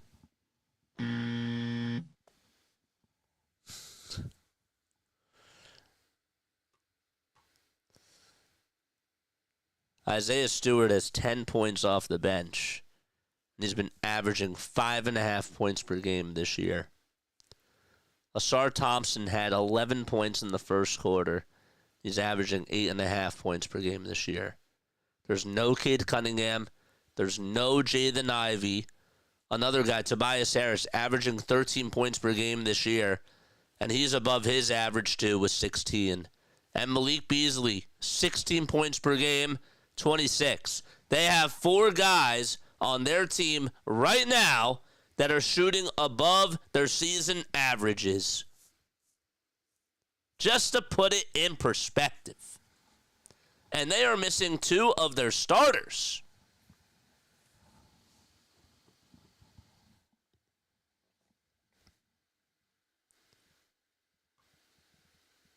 That puts things into perspective.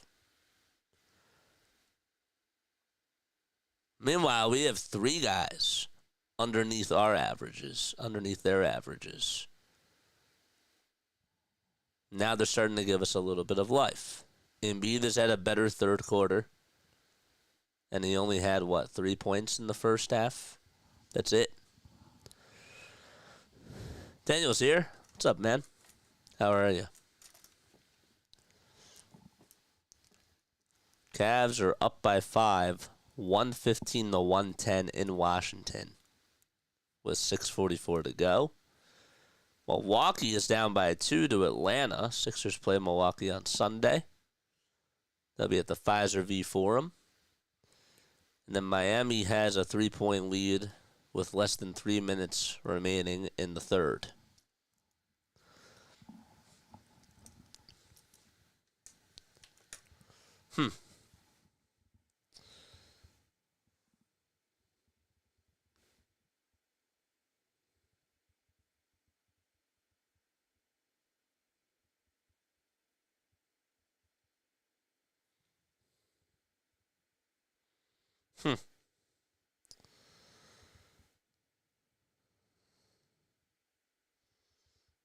That's interesting. All right, 89-64. Detroit leads it by 25 points. And they will inbound it over from the baseline. The ball gets stolen, though, by Oubre. Grabs his own rebound off of the missed shot. The second time he puts it up, and he can't put it in. Man, that could have been something for the Sixers. Sasser goes over towards the foul line, gets it rejected by Embiid, and Embiid can't believe it, but there's a foul called with 7:37 to go.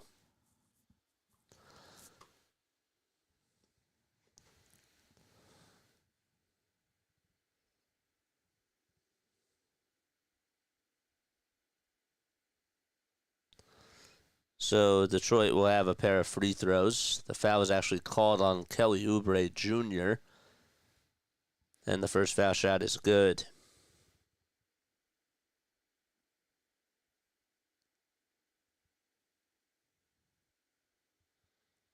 Sixers are 17-3 in their last 20 games against the Detroit Pistons.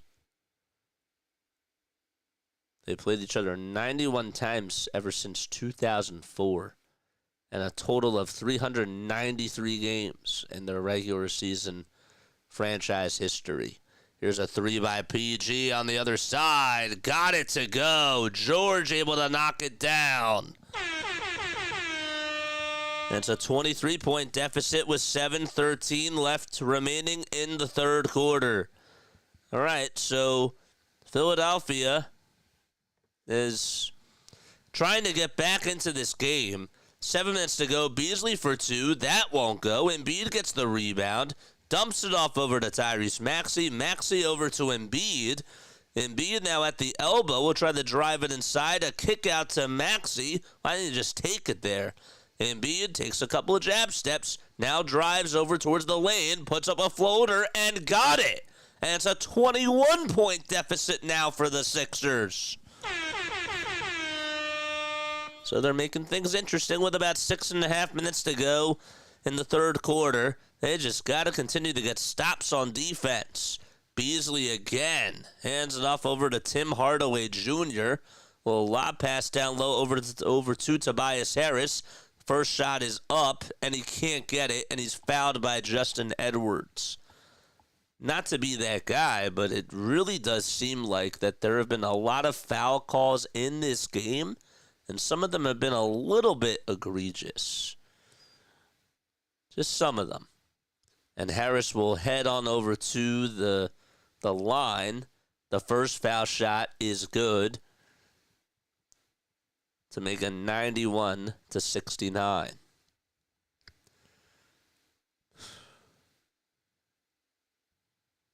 Isaiah Stewart will come back in, and Simone Fontecchio will step in for Malik Beasley. Harris with 17 points and 4 rebounds, takes 2 dribbles. The second free throw by Toby, swish. 92-69. And with 6:13 left to go, Sixers will try to get a bucket again. Edwards down low over to Embiid. Embiid looking for some help. What's he going to do? He'll try to bat down Stewart. A fadeaway J by Joel. He got it. Nice shot by Embiid. I don't know how he hit it. It was a fadeaway Dirk Nowitzki jumper. Hardaway for 3. No. And Maxey grabs the rebound. All of a sudden, the Sixers have a little bit of life to them.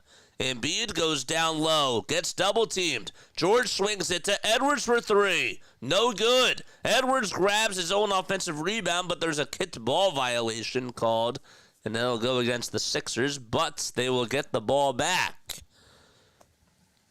Well, they're showing that they have signs of life, and there's 5 minutes and 36 seconds to go in this third quarter.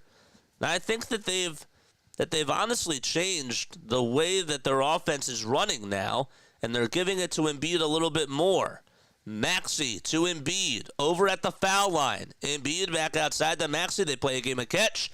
They say, give it up, Embiid. And Embiid goes up with an elbow J, settles for a jumper, and Tobias Harris climbs the ladder and hauls in the miss. They just got to have somebody go for the rebound. Another foul is called, and it'll be on Paul George. So, in case you're wondering about the foul count, Embiid is 3, George is 2, Maxey is 2, and Oubre has 2 as well. That was just a personal foul. And so that was the 4th foul that the Sixers have given up. Edwards over to Sasser for 3, and Sasser airballs it. And the ball was saved by Detroit, but Paul George intercepts it. Maxey to Edwards for a tray. Yes! 18-point game with 5 minutes to go. In the third quarter, may I add. And the Sixers have outscored the Pistons 25-14 in this quarter. Sasser outside to Hardaway Jr. for a 3. Nothing going for Detroit. The ball goes out of bounds. Last touch by Justin Edwards. And Edwards says that the Sixers should challenge it. And Nick Nurse will not do so. That's a wise decision. The Sixers will actually get the ball back. So I don't know why he signaled for a challenge, and now they get the ball back. That's weird. Embiid gets the ball, fumbles it, but he's fouled pretty hard, and he lands flat on his back with 4.5 minutes to go. The ball did go out of bounds. And I don't think that there was a foul signaled.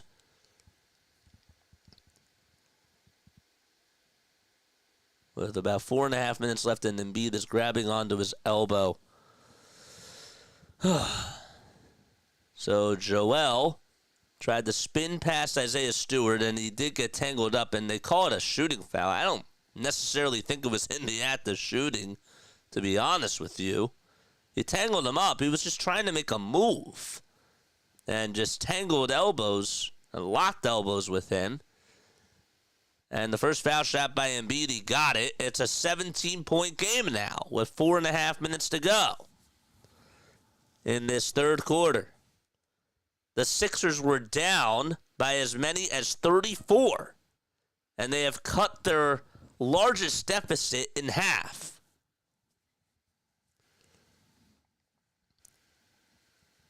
And we have a timeout called with 4.5 minutes to go.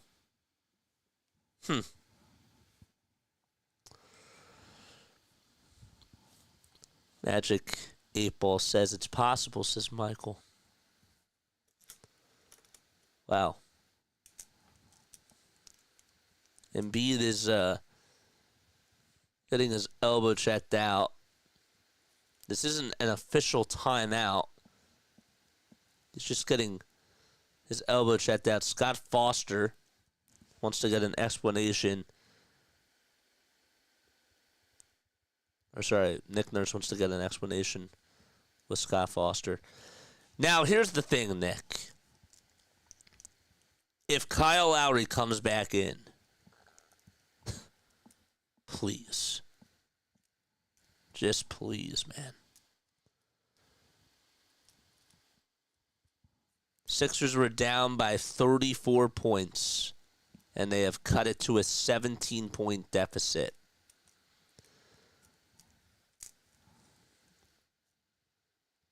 $26 points for the Sixers and just 14 for the Pistons in this third quarter so far. If the Sixers get one more bucket, they'll have the most points in a quarter that they've had in this game. Cleveland has come all the way back against Washington. Washington was in the lead, and all of a sudden Cleveland has gone on a 33-23 run in the fourth quarter. So Embiid is at the line for one more. The foul shot by Joel, he hits it, and it's a 16-point game. Excellent. Detroit has gone field goal-less over the last 5 minutes. 92-76. Harris on the drive to the basket. Can't make the layup. And Paul George gets it for the Sixers. Actually, Embiid got the rebound. Embiid says, give me the ball, Paul. And Joel does get fouled, and they'll head back to the line to shoot 2 free throws. Joel Embiid, say what you want about the first half, but here in the second half, he has been really dominant and is showing his prowess against his former teammate B-Ball Paul, who's out there for the first time in this game because now we have some foul trouble with Isaiah Stewart. First foul shot by Joel. He puts it up and he puts it in. Quentin Grimes and Tyrese Maxey are going back out there for the Sixers, and George will head on over to the bench. See, if you slow the game down, you got to make your shots, Joe. And now he is. And he's also getting to his spots. Second foul shot again by Embiid. And it's a 14-point game. Excellent. A 22-4 run over the last 5 minutes by the Sixers. And now Tobias Harris has it over on the far wing. Here is a little pass over to Asar Thompson, who heads down the lane, puts up a J, and finally, Detroit does stop the bleeding as they make it 94-78 with 3:45 to go in the third quarter. All right, Maxey gets it over at the logo, wants to try to get some space, drives down the lane, puts up a shot. It was blocked, and he missed the layup. Paul Reed got the rebound. Reed gets it not loose, but he gets it back, though. There's a wide-open three by Fournier. Can't get it. Harris on the putback jam. Got it. And a 4-0 run by Detroit. Sixers still got to do their job on offense and on defense as well. Maxey drives it towards the lane. Layup is good, and it's back to a 16-point deficit. All right, 3 minutes to go in this third quarter. Here's Fontecchio again with the tray. Got it. Simone Fontecchio able to hit a three-pointer over on the far corner, and he's able to knock it down from 23 feet. 2:45 left to be played. Harris, Beasley, Fontecchio, Reed, and Sasser out there for the Pistons. Embiid on the drive towards the basket. Paul Reed can't stop him. And it's a 17-point deficit as the Sixers get another 2. Embiid now with 20 points. He's scored 17 in this third quarter. The ball gets poked loose by Edwards. It's stolen by Maxey. Maxey steps back, lets it fly for 3. No. And Fontecchio grabs the rebound. Outlet pass over to Malik Beasley. And Beasley hits the layup to make it back to a 19-point game. Sixers and Pistons exchanging buckets. And timeout called by Nick Nurse. Okay. Well,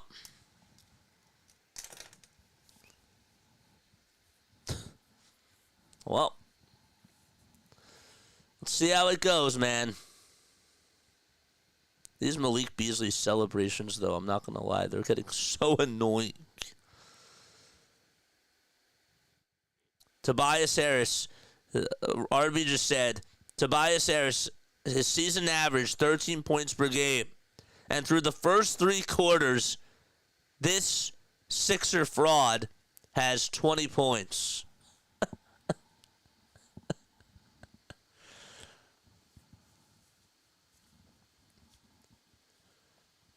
If we can't get another run before the 4th, I have major doubts. I already have major doubts.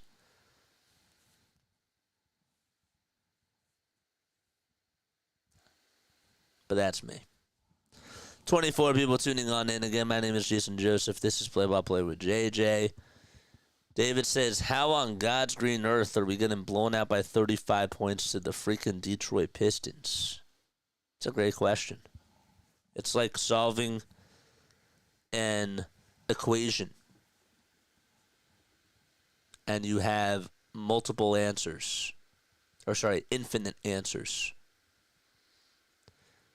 Sometimes, though, it's no solution. And I can't tell what the answer to this equation is. Can't tell. Can I get blown up by 35 points? Says Mr. Rory. I don't want that for you, man.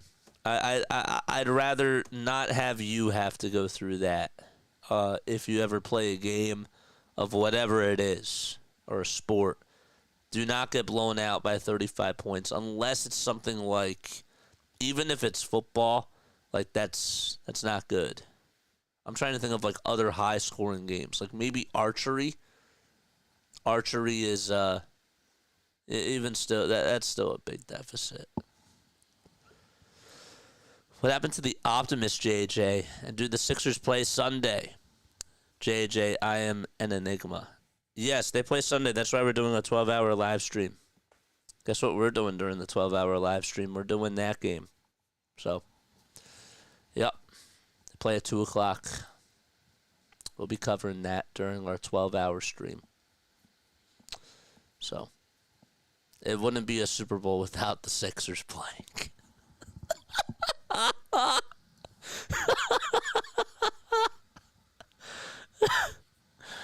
I don't know why I thought that was funny.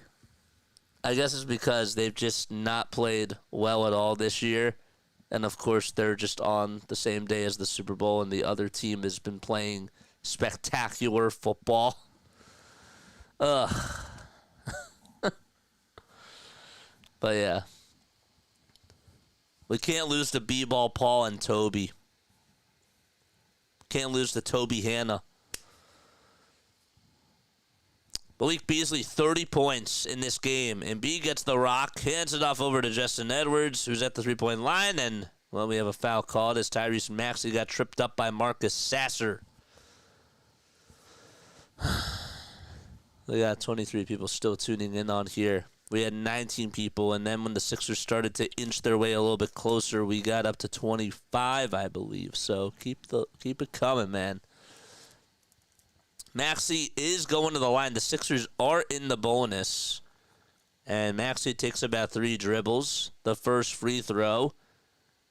Well, they're not going to count it because the referees are gathering together. As they just waved. They waved off the free throw, and nobody moved. Nothing like that.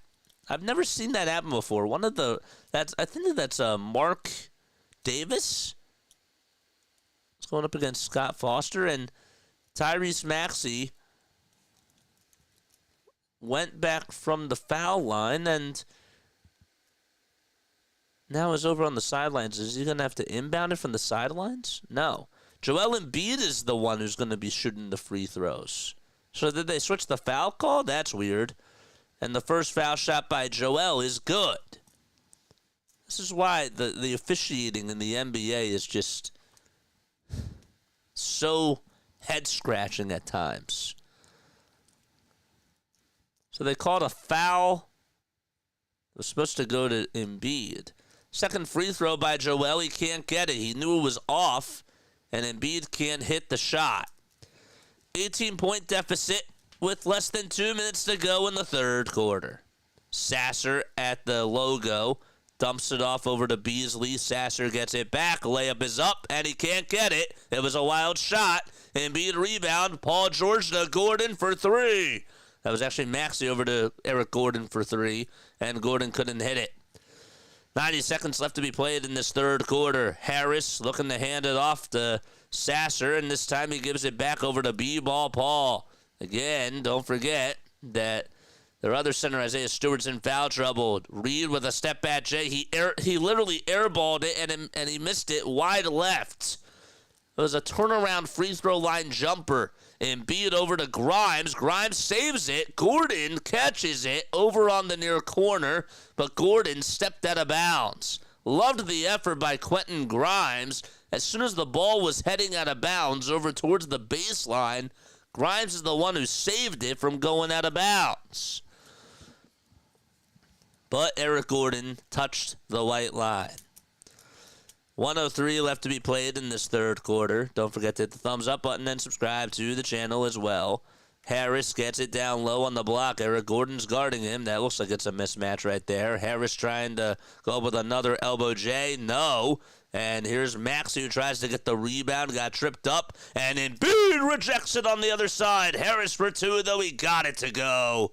Joel Embiid is down. He's flat on his back again. And another steal by Paul Reed. Sixers turned it over again. Thompson for a tray. Off the mark. Putback jam is good by B-Ball Paul.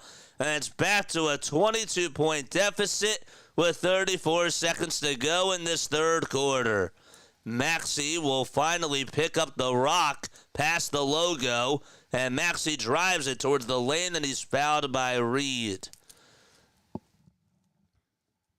With 30 seconds left. I'll be honest with you. I know that the Sixers have just woken up like not that long ago. But this is it's a 22-point deficit, but this is still a game.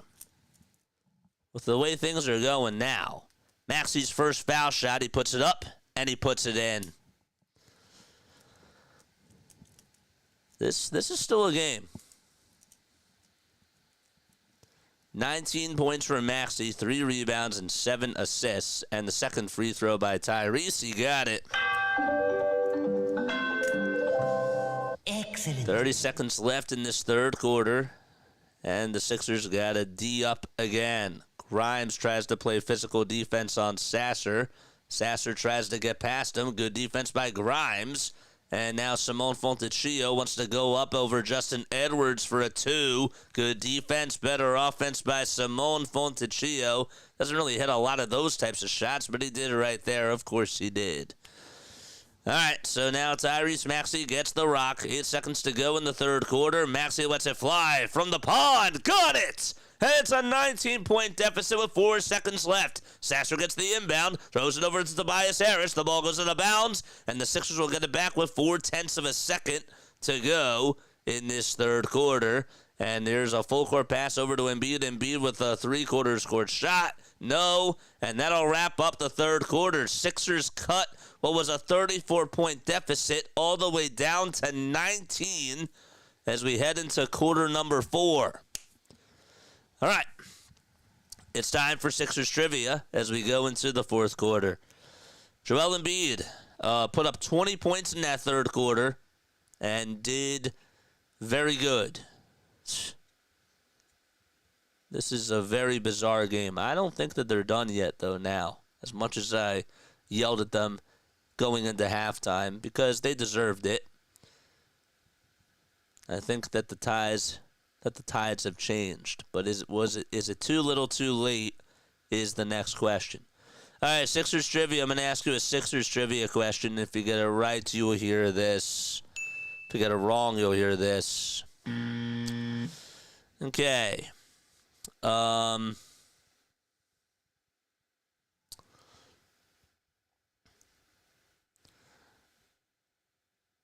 So we were talking a little bit about the Sixers going up against the Pistons, right? Talked a little bit about that.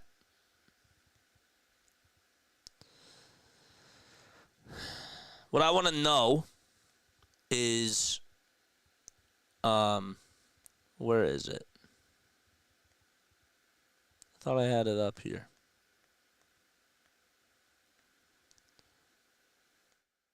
I don't have it up here.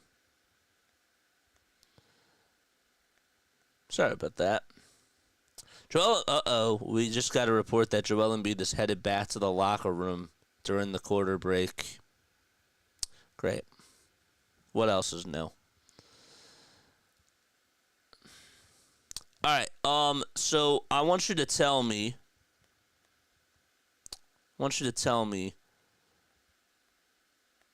This.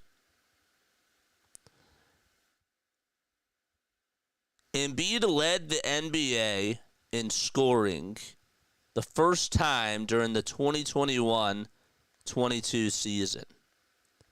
How many points did Joel Embiid average that year?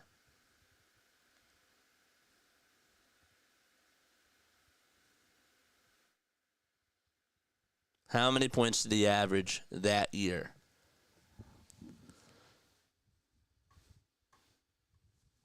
You're killing me, JJ. 28 points. No. 31. I'll give that to you. I'll give it to you. It was 30.5. But yeah. 30.6 points per game. That was his first time. That was actually the first time a center averaged over 30 points per game since Moses Malone did it back in 1981. Embiid was also the third 76er to win the NBA's regular season scoring title following Wilt Chamberlain and Allen Iverson.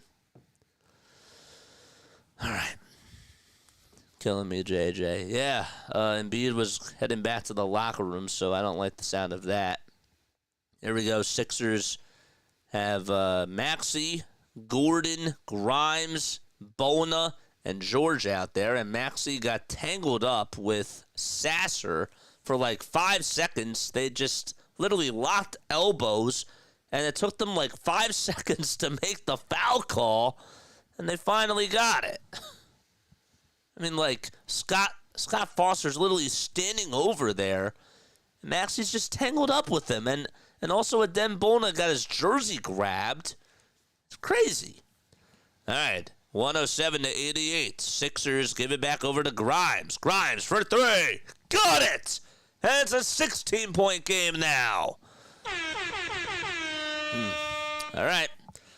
So we've played only 30 seconds into this fourth quarter. Let's see how this lineup goes for the Sixers. George is still out there for Philadelphia. And Simone Fontecchio dribbles the rock from right to left. He'll try to go down the lane. Fontecchio gets fouled by Bona. And Bona jumps up and down saying, how is that a foul call? I didn't really see a lot of contact there either, and I think he has a right to be upset about that. Sixers have put up 42 points ever since halftime began. 107-91. We've only played 50 seconds into this fourth quarter. Fontecchio steps over towards his side, puts up a three-pointer. Bona tries to corral the rebound, and he got it. And Grimes now has it for the Sixers over on their front side. They maneuver over from left to right. Bona throws it away. Supposed to go over to Tyrese Maxey, and I think it just slipped out of Bona's hands, and he was thinking too fast. Come on, we can't have turnovers come back and bite us like this. 107-91. Defense has played a lot better for the Sixers in this second half. Here's Durant, who gives it down low to Ausar Thompson. Gordon deflects it. And Paul George got a piece of it, but the ball goes out of bounds. 8 seconds are left on the shot clock, and Detroit still retains possession. Here's the you can tell that Quentin Grimes doesn't know where he's supposed to be most of the time, but he's definitely got some juice. Here's a three-pointer by Detroit, and it's Simone Fontecchio again who knocks it down. He's been their scoring leader in the second half. George for two, got it to go. Back to a 17-point deficit with 10:15 left to be played in the fourth quarter. Thompson with a distribution over to a three-point shooter for Detroit. They can't get it. Gordon rebound. Grimes can't get there as Eric Gordon throws it away. And Grimes, it just went off of his fingertip, and another turnover by the Sixers. Defense is doing great, but out in transition, we got to do a better job. And Grimes just not in sync with everybody else. Less than 10 minutes to be played in the fourth quarter. And here's a rejection by Bona on a chase down block. And we have another whistle. Adem Bona just blocked Jalen Duren. The Sixers got a rebound, and Ronald Holland II got called for a loose ball foul. Adem Bona lost his man, Jalen Duren, and then was just able to block it from behind. He stayed with the play. Good for him, man, to just be able to do that. Rejections in the chat. 9 minutes and 54 seconds to go in this fourth quarter. Maxey will get the inbound for the Sixers. He'll dump it off over to Paul George. Still no Embiid out there. Don't know if he returned or not over towards the sideline. Can't see him. George over on the perimeter, spinning and going up with a fadeaway two. No. And boxing out Adem Bona is Jalen Duren over on the glass. Here we go. It's Sasser for a two. He actually threw down an alley-oop pass, and he put it up and in over to Jalen Duren. And the Sixers and the Pistons exchanging buckets. Boy, could they use the big fella back right now. George over at the elbow. Looks to pass it to Gordon for a three. And Eric Gordon can't get it. Bona is... almost got the rebound. Almost doesn't count, though. Tim Hardaway Jr. gets it down low. And Jalen Duren goes up with a little dunk, and he is fouled by Eric Gordon. Now it looks like it's time for a change as the binoculars are shown from Tim Hardaway Jr. And he says, I see you. Just swinged it right over to him in a perfect spot. 114 to 93. And 9:03 left to go in the fourth quarter. The foul shot, that's good to make it 115 to 93. And timeout called by Nurse. We actually have some words between Jalen Duren and Adem Bona. And they have to be separated. That was after the timeout was called. Rob says, are we sure that PG is better than Grimes? See again. Bona got twisted up with Jalen Duren, I believe. And they both got into a little bit of a verbal exchange. There will be a timeout called with 9 minutes and 3 seconds to go. Still got 23 concurrent viewers on here. Thank you all so much for being on here. I appreciate it, man.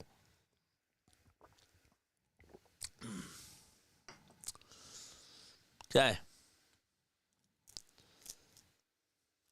So the Cavs did win 134 to 124. Charlotte actually beat San Antonio by 1. And Atlanta has the upper hand against Milwaukee. It's 114 to 110. With 23 seconds remaining. Milwaukee, they put up 17 points in the third quarter. They were actually outscoring the Hawks. They were up 73 to 55 at halftime. And they had a 21-point lead. And they're down by 4 with 23 seconds to go. Now, are they playing with Giannis Antetokounmpo? Giannis is not out there, so he was not even in the lineup today, but even still, just kind of wild. Don't forget to like and don't forget to subscribe to the channel as well. And hit the bell icons too.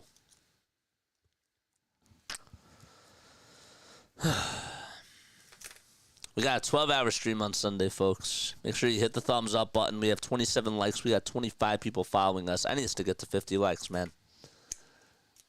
Need a finger wag emoji for the blocks. Well, you can't wag a finger unless, I guess, you had like an arrow to the finger. Like a little, back and forth arrow. But that's more so of a GIF than it is an emoji. That's more so of like a moving picture, but they don't allow you to have GIFs. But, it's an interesting thought.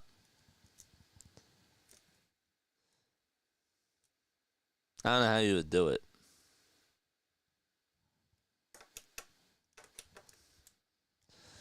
The cancel sign is the one that I thought of. Is that what's that called? Is that really a cancel sign or a skip sign? I think that's really a skip sign. I think that's what it is. They use that in Uno. 115.93 with about 9 minutes and 3 seconds to go in the fourth quarter. Sixers were down by as many as 34 points. They cut the deficit.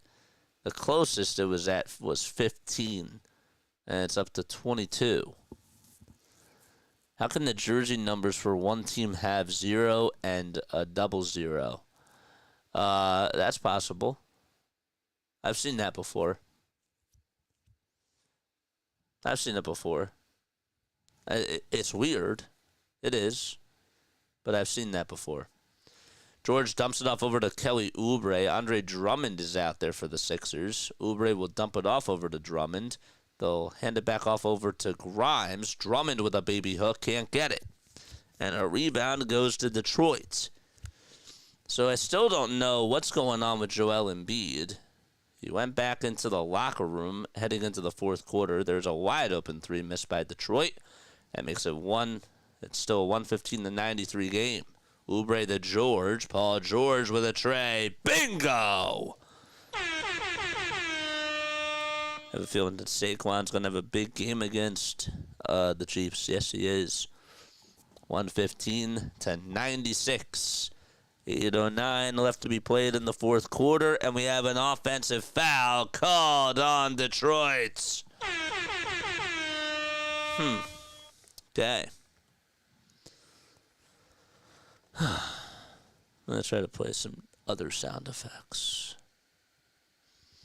Andre Drummond is out there, as we just mentioned, but we're still trying to figure out what happened to Joel Embiid. We have not gotten a word as to why he went back into the locker room.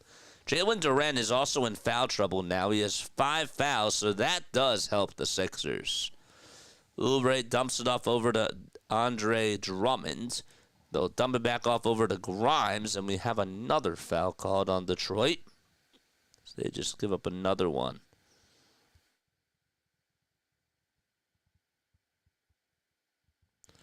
Joel Embiid and Kelly Oubre Jr. actually were both on the bench, and they were sort of, exchanging words with each other, man. They were. And they didn't show it on the NBC Sportscast, but they showed it on the ESPN one. Grimes parts the Red Sea, lays it up and lays it in. And it's 115-98. Yeah, they were not on the same page, and they were yelling at each other over on the bench. Didn't even see that. Thanks, Sean. I don't know why that didn't show up on my Twitter feed. Sixers got a block over on the other side. And here comes Sasser, who gets it into the front court. 3 seconds left on the shot clock. A wide open three by Detroit. No. And Grimes saves it. But we have another foul called on the Sixers with 7:29 to go. X-ray that elbow. Yeah, Sean Bernard said, here's the initial clip that led to the argument, as well as Joel Embiid and Kelly Oubre Jr. spat on the bench. Both guys are absolutely at fault for this specific play. but the overall effort level is a theme that needs to be addressed. And it's a good thing that that happened, he said. Another turnover by Detroit as they lose the ball. It goes out of bounds, and the Sixers will get it back. Kyle Lowry is out there for the Sixers. No Tyrese Maxey right now. Grimes and Lowry, that's the lineup that they decided to go with. Oubre on the perimeter, dribbles over towards the foul line, goes up with a runner inside. 15-point game! Timeout called by Detroit. And there's 7:05 to go in the fourth quarter.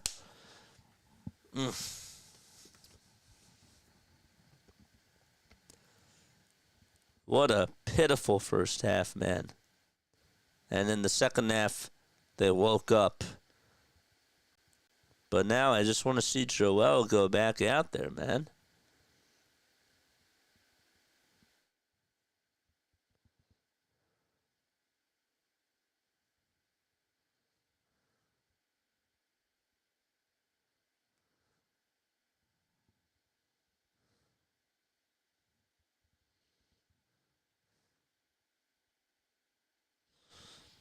He has emerged from the locker room, and he has rejoined the team back over on the bench. Okay.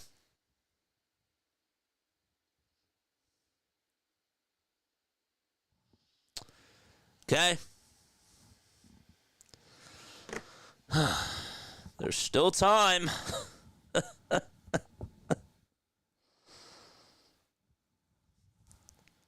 Milwaukee lost. I guess the Sixers aren't the only teams that are blowing 26-point leads because they blew a 21-point lead.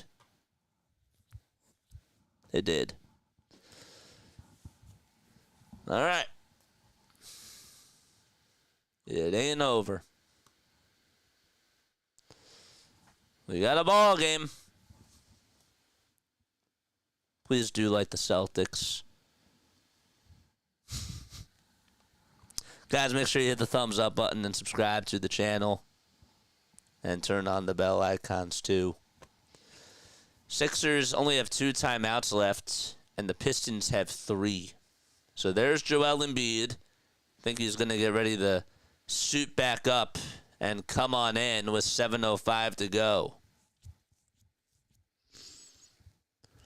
And again, Jalen Duren's in foul trouble. Asar Thompson's in foul trouble. I think now we have the upper hand here. If we can just play smart and do what we're supposed to do.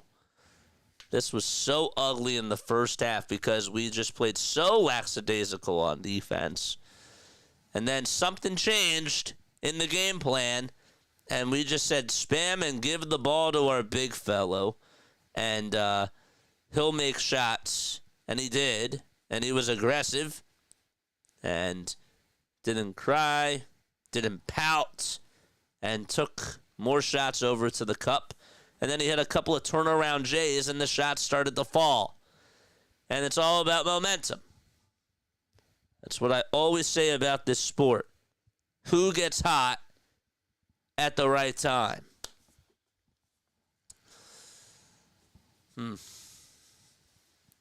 115 to 100 with 7:05 to go.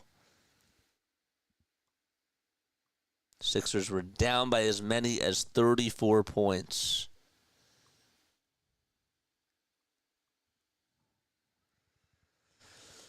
All right, Detroit gets the inbound here. So Embiid is not checked back in just yet. Neither is Maxey. Don't know why. Isaiah Stewart comes back in, and Stewart gets it over at the elbow. Gives it back over to Tobias Harris. The ball gets rejected by Oubre.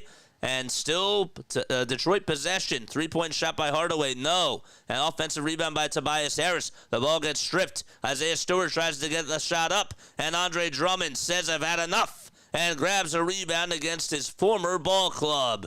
George over at the top of the key. Zigzags down the lane. Grimes for a tray. Off the mark. And rebound by Asar Thompson with 6 minutes and 15 seconds to go in the fourth quarter. Come on, man. Get Joel and get Tyrese Maxey back out there now. Nick, what are we doing? Harris down over on the elbow. A wide open three by Detroit. That's no good. Kelly Oubre rebound. Outlet pass over to Quentin Grimes at the top of the key. Grimes distributes it back outside to Paul George. George down low to Drummond. The ball got knocked loose, and it goes out of bounds. Last touch by Andre with 5:48 to go in the fourth quarter right now. Come on, man. And now Maxey and Embiid are going over towards the scorer's table, and they'll sub in during the next timeout. Ball gets poked loose again, and Kyle Lowry is going to be the one who takes a charge, and the Sixers will get the ball. Okay. And now Maxey and Embiid are coming back in for the Sixers. They'll check on in right now. Wow. And Lowry was the one who got tangled up with Asar Thompson.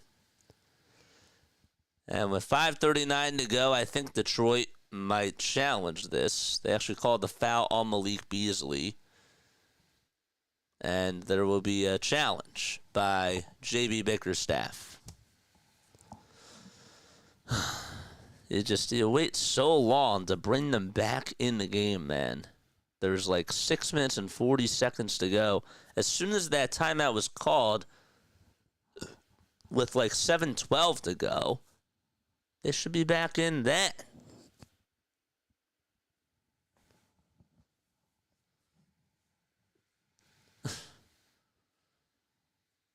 Frustrating.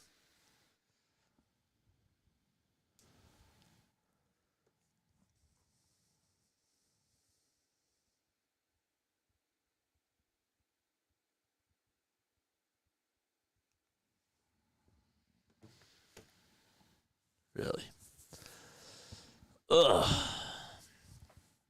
What time is it? 10 o'clock p.m. Eastern Time.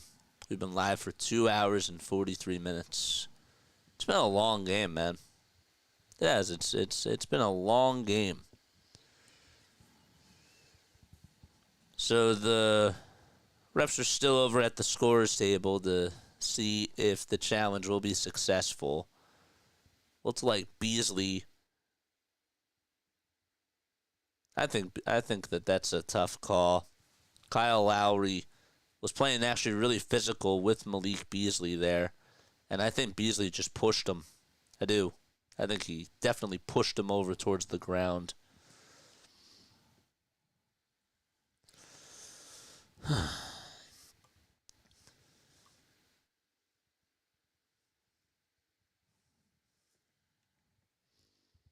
Embiid and Oubre got a little heated after Philadelphia suffered a defensive breakdown out in transition. I'll talk about that after this game, but I'm really happy that Sean brought that up, because that should be the case, man. So they overturned the call. Call is overturned, and it'll still be Detroit ball. And they call a foul on Lowry. So Sasser will inbound it over to Duren.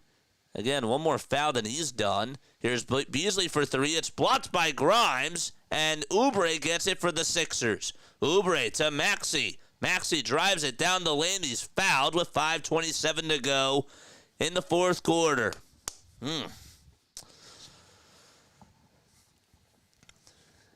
Both teams have committed 4 fouls.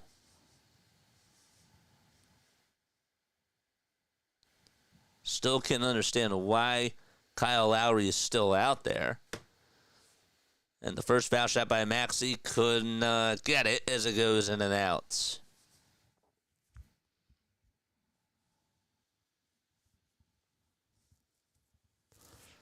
"23 points for Tyrese, 2 steals, and 3 rebounds. The second free throw by Maxey. He drained it. Excellent. Paul George is still over on the bench. 8-0 run by Philadelphia over the last 3 minutes. Duren is guarded by Embiid, And we have another charge called as Quentin Grimes takes one for the team. Nice. Sasser elbowed him, and the Sixers will inbound it as Grimes gets it. They're going to a replay now. They got to get back. All right, so here is Joel Embiid giving it back over to Kyle Lowry. Lowry to Grimes. Grimes to Embiid. Embiid thought about taking the three. Takes a jab step. Now takes a tray. And it goes in and out. Oubre fights for the rebound. Gives it back to Maxey. Maxey's three. Bang! 11-point game! 4:50 to go. Oubre! You absolute monster, you! Tim Hardaway Jr. for a three on the other side. That is way too strong. Oubre rebound. 11-point game with 4.5 minutes to go. Embiid over at the elbow. Now wants to try to take on his defender, and that's Sasser. And Embiid gets the ball poked loose, and it's stolen. Here we go. Durant on the drive to the basket, lays it up and lays it in. 117 to 104 with 4:13 left. Maxey looking for some help. Gives it back to Embiid. Still no Paul George. Maxey another tray. And it's off the mark with 4:03 left to go. Sasser gets it down the lane. Kicks it back over to Tobias Harris. Sasser will try to reset with 3:55 to go. And now George gets up and he'll sub back in when we have another stoppage. Oubre rebound. Maxey outside the Grimes for a tray. And then out it goes. He almost had it. Almost. 3 minutes and 40 seconds left in the fourth quarter. And George looking to just come back in when he can. Lowry trying to guard Tobias Harris. Harris down the lane. Harris puts up a two. He flops. And Durant grabs the rebound. Wide open three. And that's good by Malik Beasley as he holds his pose. 3 minutes and 15 seconds to go in the fourth quarter. 16-point game. Grimes gives it back to Lowry. Lowry to Oubre for a tray, and that's no good either. Jalen Duren crashes the glass. And with 3 minutes to go in the fourth quarter, it's a 16-point deficit again. Jalen Duren looks to dump it off and give it back to Asar Thompson, and he does. And Duren gets it back down low on the block. Here's another three-pointer that goes up and in by Detroit. And already a 9-0 run as Malik Beasley cashes one in from the pond. Embiid again at the top of the key. Gives it back to Maxey for a tray. No, and the shots aren't falling with 2:25 left to go in the fourth quarter. And Detroit is just going to dribble this clock down to about 2 minutes. And George is going back over towards the bench. He was looking to sub back in. Embiid rejects it. And George is not going to come on in now. Wow. That's just... this team, man. They are so comical. They're so comical, man. Sometimes you just gotta laugh. There's a lot to be said after this. All right. 123 to 104 with 2:11 to go in the fourth quarter. You know, this team is down by 34 points. And yet, we're all kicking and we're all screaming. And we're all mad and yapping. And then, all of a sudden in the third quarter, they get it together. And they wake up. And as soon as they wake up, the head coach just decides to,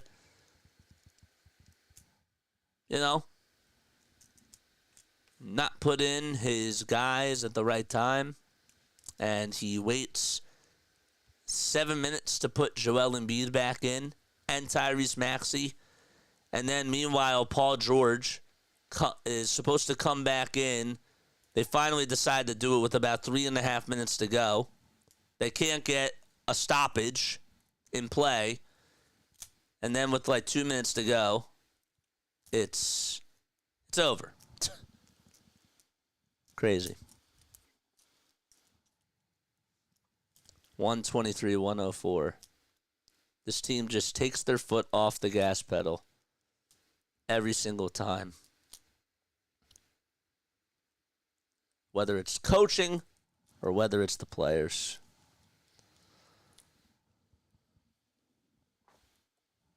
Wow.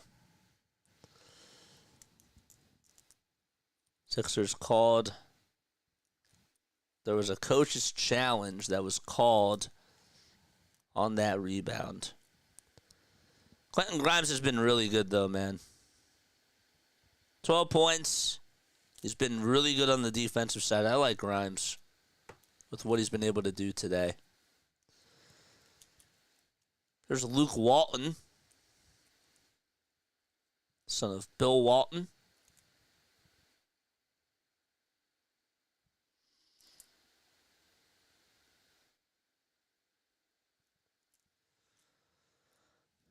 He's one of the coaches for Detroit.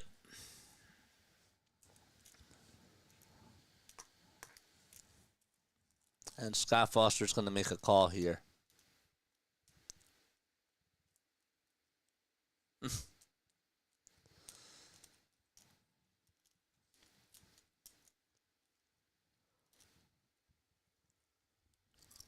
$123-104.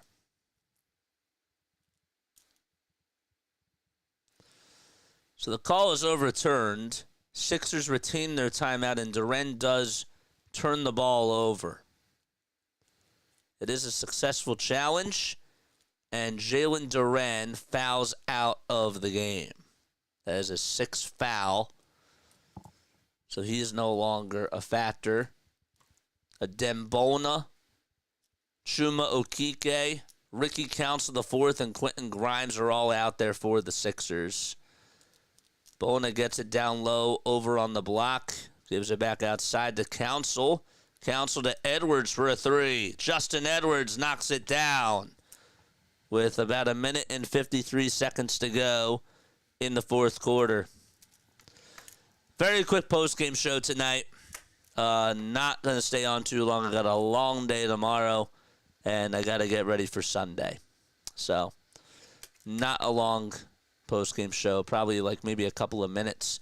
Sixers get a steal. Grimes has it over in the front court, and he tries to lay it up and in, and he does. It's a 14-point game with 1:28 left in this fourth quarter. Everything went wrong tonight for this team. Every single thing, man. It's like there's a Paul Reed on the J. No, Ricky Council IV got the rebound. Justin Edwards gets the ball knocked loose and stolen by Sasser, who gets it back with about 1 minute and 3 seconds to go.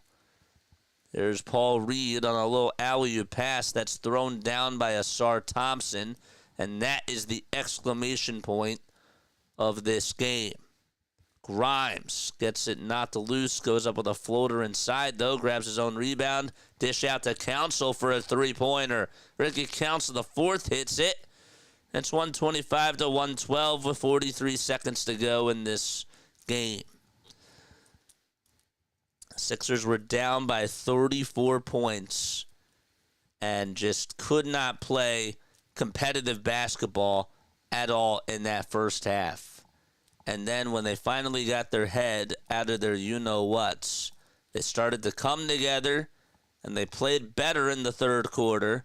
Joel Embiid had 20 points in the third quarter, and they were back in business, down by only 19 points. And then the Sixers were exchanging buckets in the fourth quarter, and Kyle Lowry played a very long time. And Ricky Council got no minutes up until garbage time. And the Sixers go on and lose the game by a final score of 125-112. As Council will dribble it out with 10 seconds left, and that will wrap things up. All right. Well, they lose by 13 points. Yeah, Nick Nurse Great job, Nick. Fourth quarter, you were spectacular.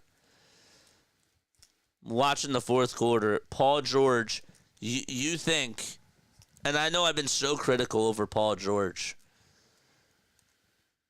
I have. I've been so critical over Paul George. But he actually started playing better in the fourth quarter when Joel Embiid wasn't playing.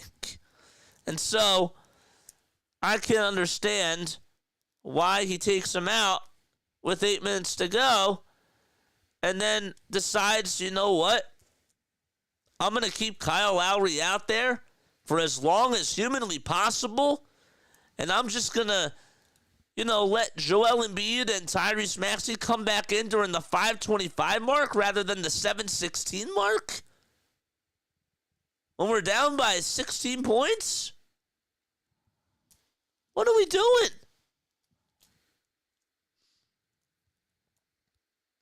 What are we doing? I don't get it. That fourth quarter, man. 107-88. Quentin Grimes makes a three. George hits a pull-up jumper. George hit another pull-up jumper. Then I think he hit a three. And then at the 8:19 mark, or at the 7:29 mark, he gets called for a loose ball foul. There's a timeout taken, and yet he comes back with the three. He was supposed. They put him over at the scorer's table with like 3:34 to go, and Kyle Lowry is still out there, man. No, Brian, we win that game if Nick Nurse actually coached better. If you were watching the game in that fourth quarter, Joel Embiid actually played really well in the third quarter. And for some reason, Nick Nurse put him back in at the 5:25 mark. Rested him for 7 minutes. And Tyrese Maxey for that long. Didn't care about winning the game. I'm not excusing Joel Embiid for that first half. I'm not excusing the rest of the team for how lifeless they were in that first half because that played a huge factor as to why they lost too. But man, your team is making up so much ground. They go on a 20-5 run, and now they're playing for you.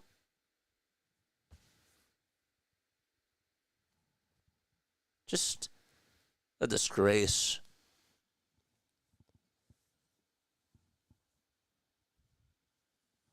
And Ricky Council the fourth only plays like a minute. And it's in garbage time.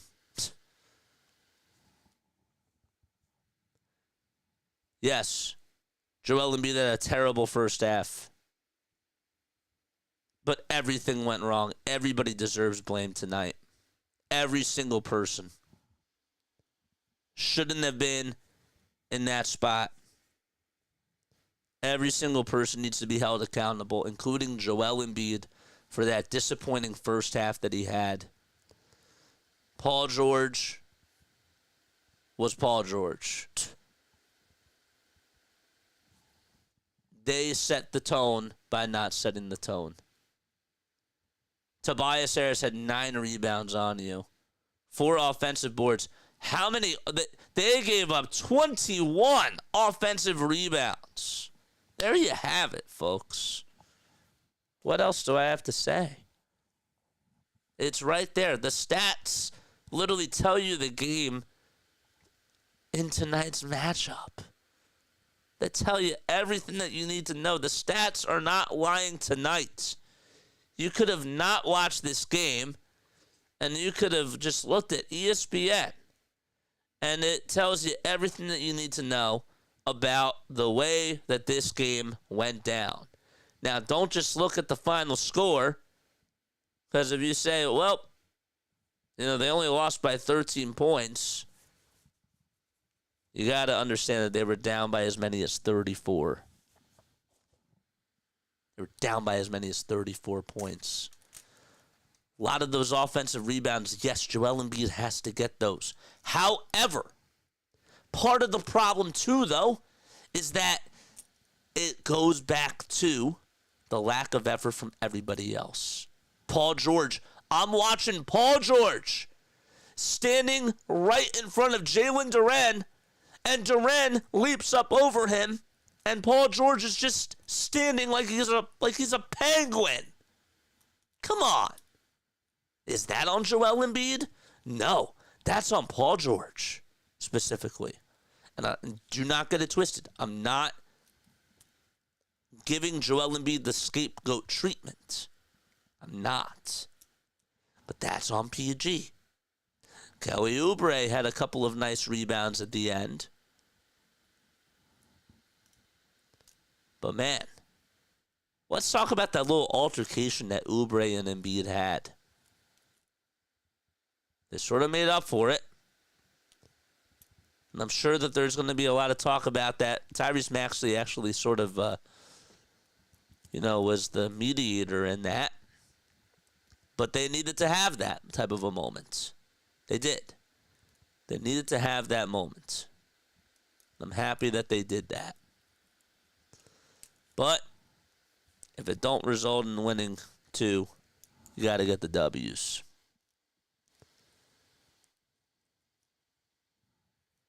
His first half performance was embarrassing. The second half, he played a lot better. Except, I'll say this. In the fourth quarter, we're not giving the ball to Joel. And I don't know why. Don't know why.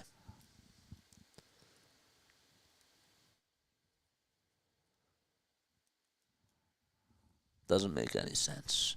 Lawrence is here. What's going on, man? How are you, Lawrence? Yeah. You got out-rebounded 56-38. And you let Detroit run all over you like you were a substitute teacher in the classroom and the kids are just running around and just... You ever see, like, the Toy Story 3 movie, like, where the daycare is just, like, all hell breaks loose and they're just throwing around toys and there's nobody to instruct those kids? That's literally what the Detroit Pistons did to you tonight. They acted like it was a daycare where everybody's just running around wild. Embarrassing. So I give them an F for tonight's game. But that's where I am. So I said that I would keep this short because I got to go. And I have a long day tomorrow. And I got to get ready for Sunday. 12-hour stream on Sunday. Villanova tomorrow, 5:30. Be there or be J squared. Then you get play-by-play with JJ. All right, so I'll see you guys tomorrow. And if you don't tune in tomorrow, hopefully I see you on Sunday for a 12-hour live stream of Super Bowl 59. All right? Love you all. Later. And I will see you very soon.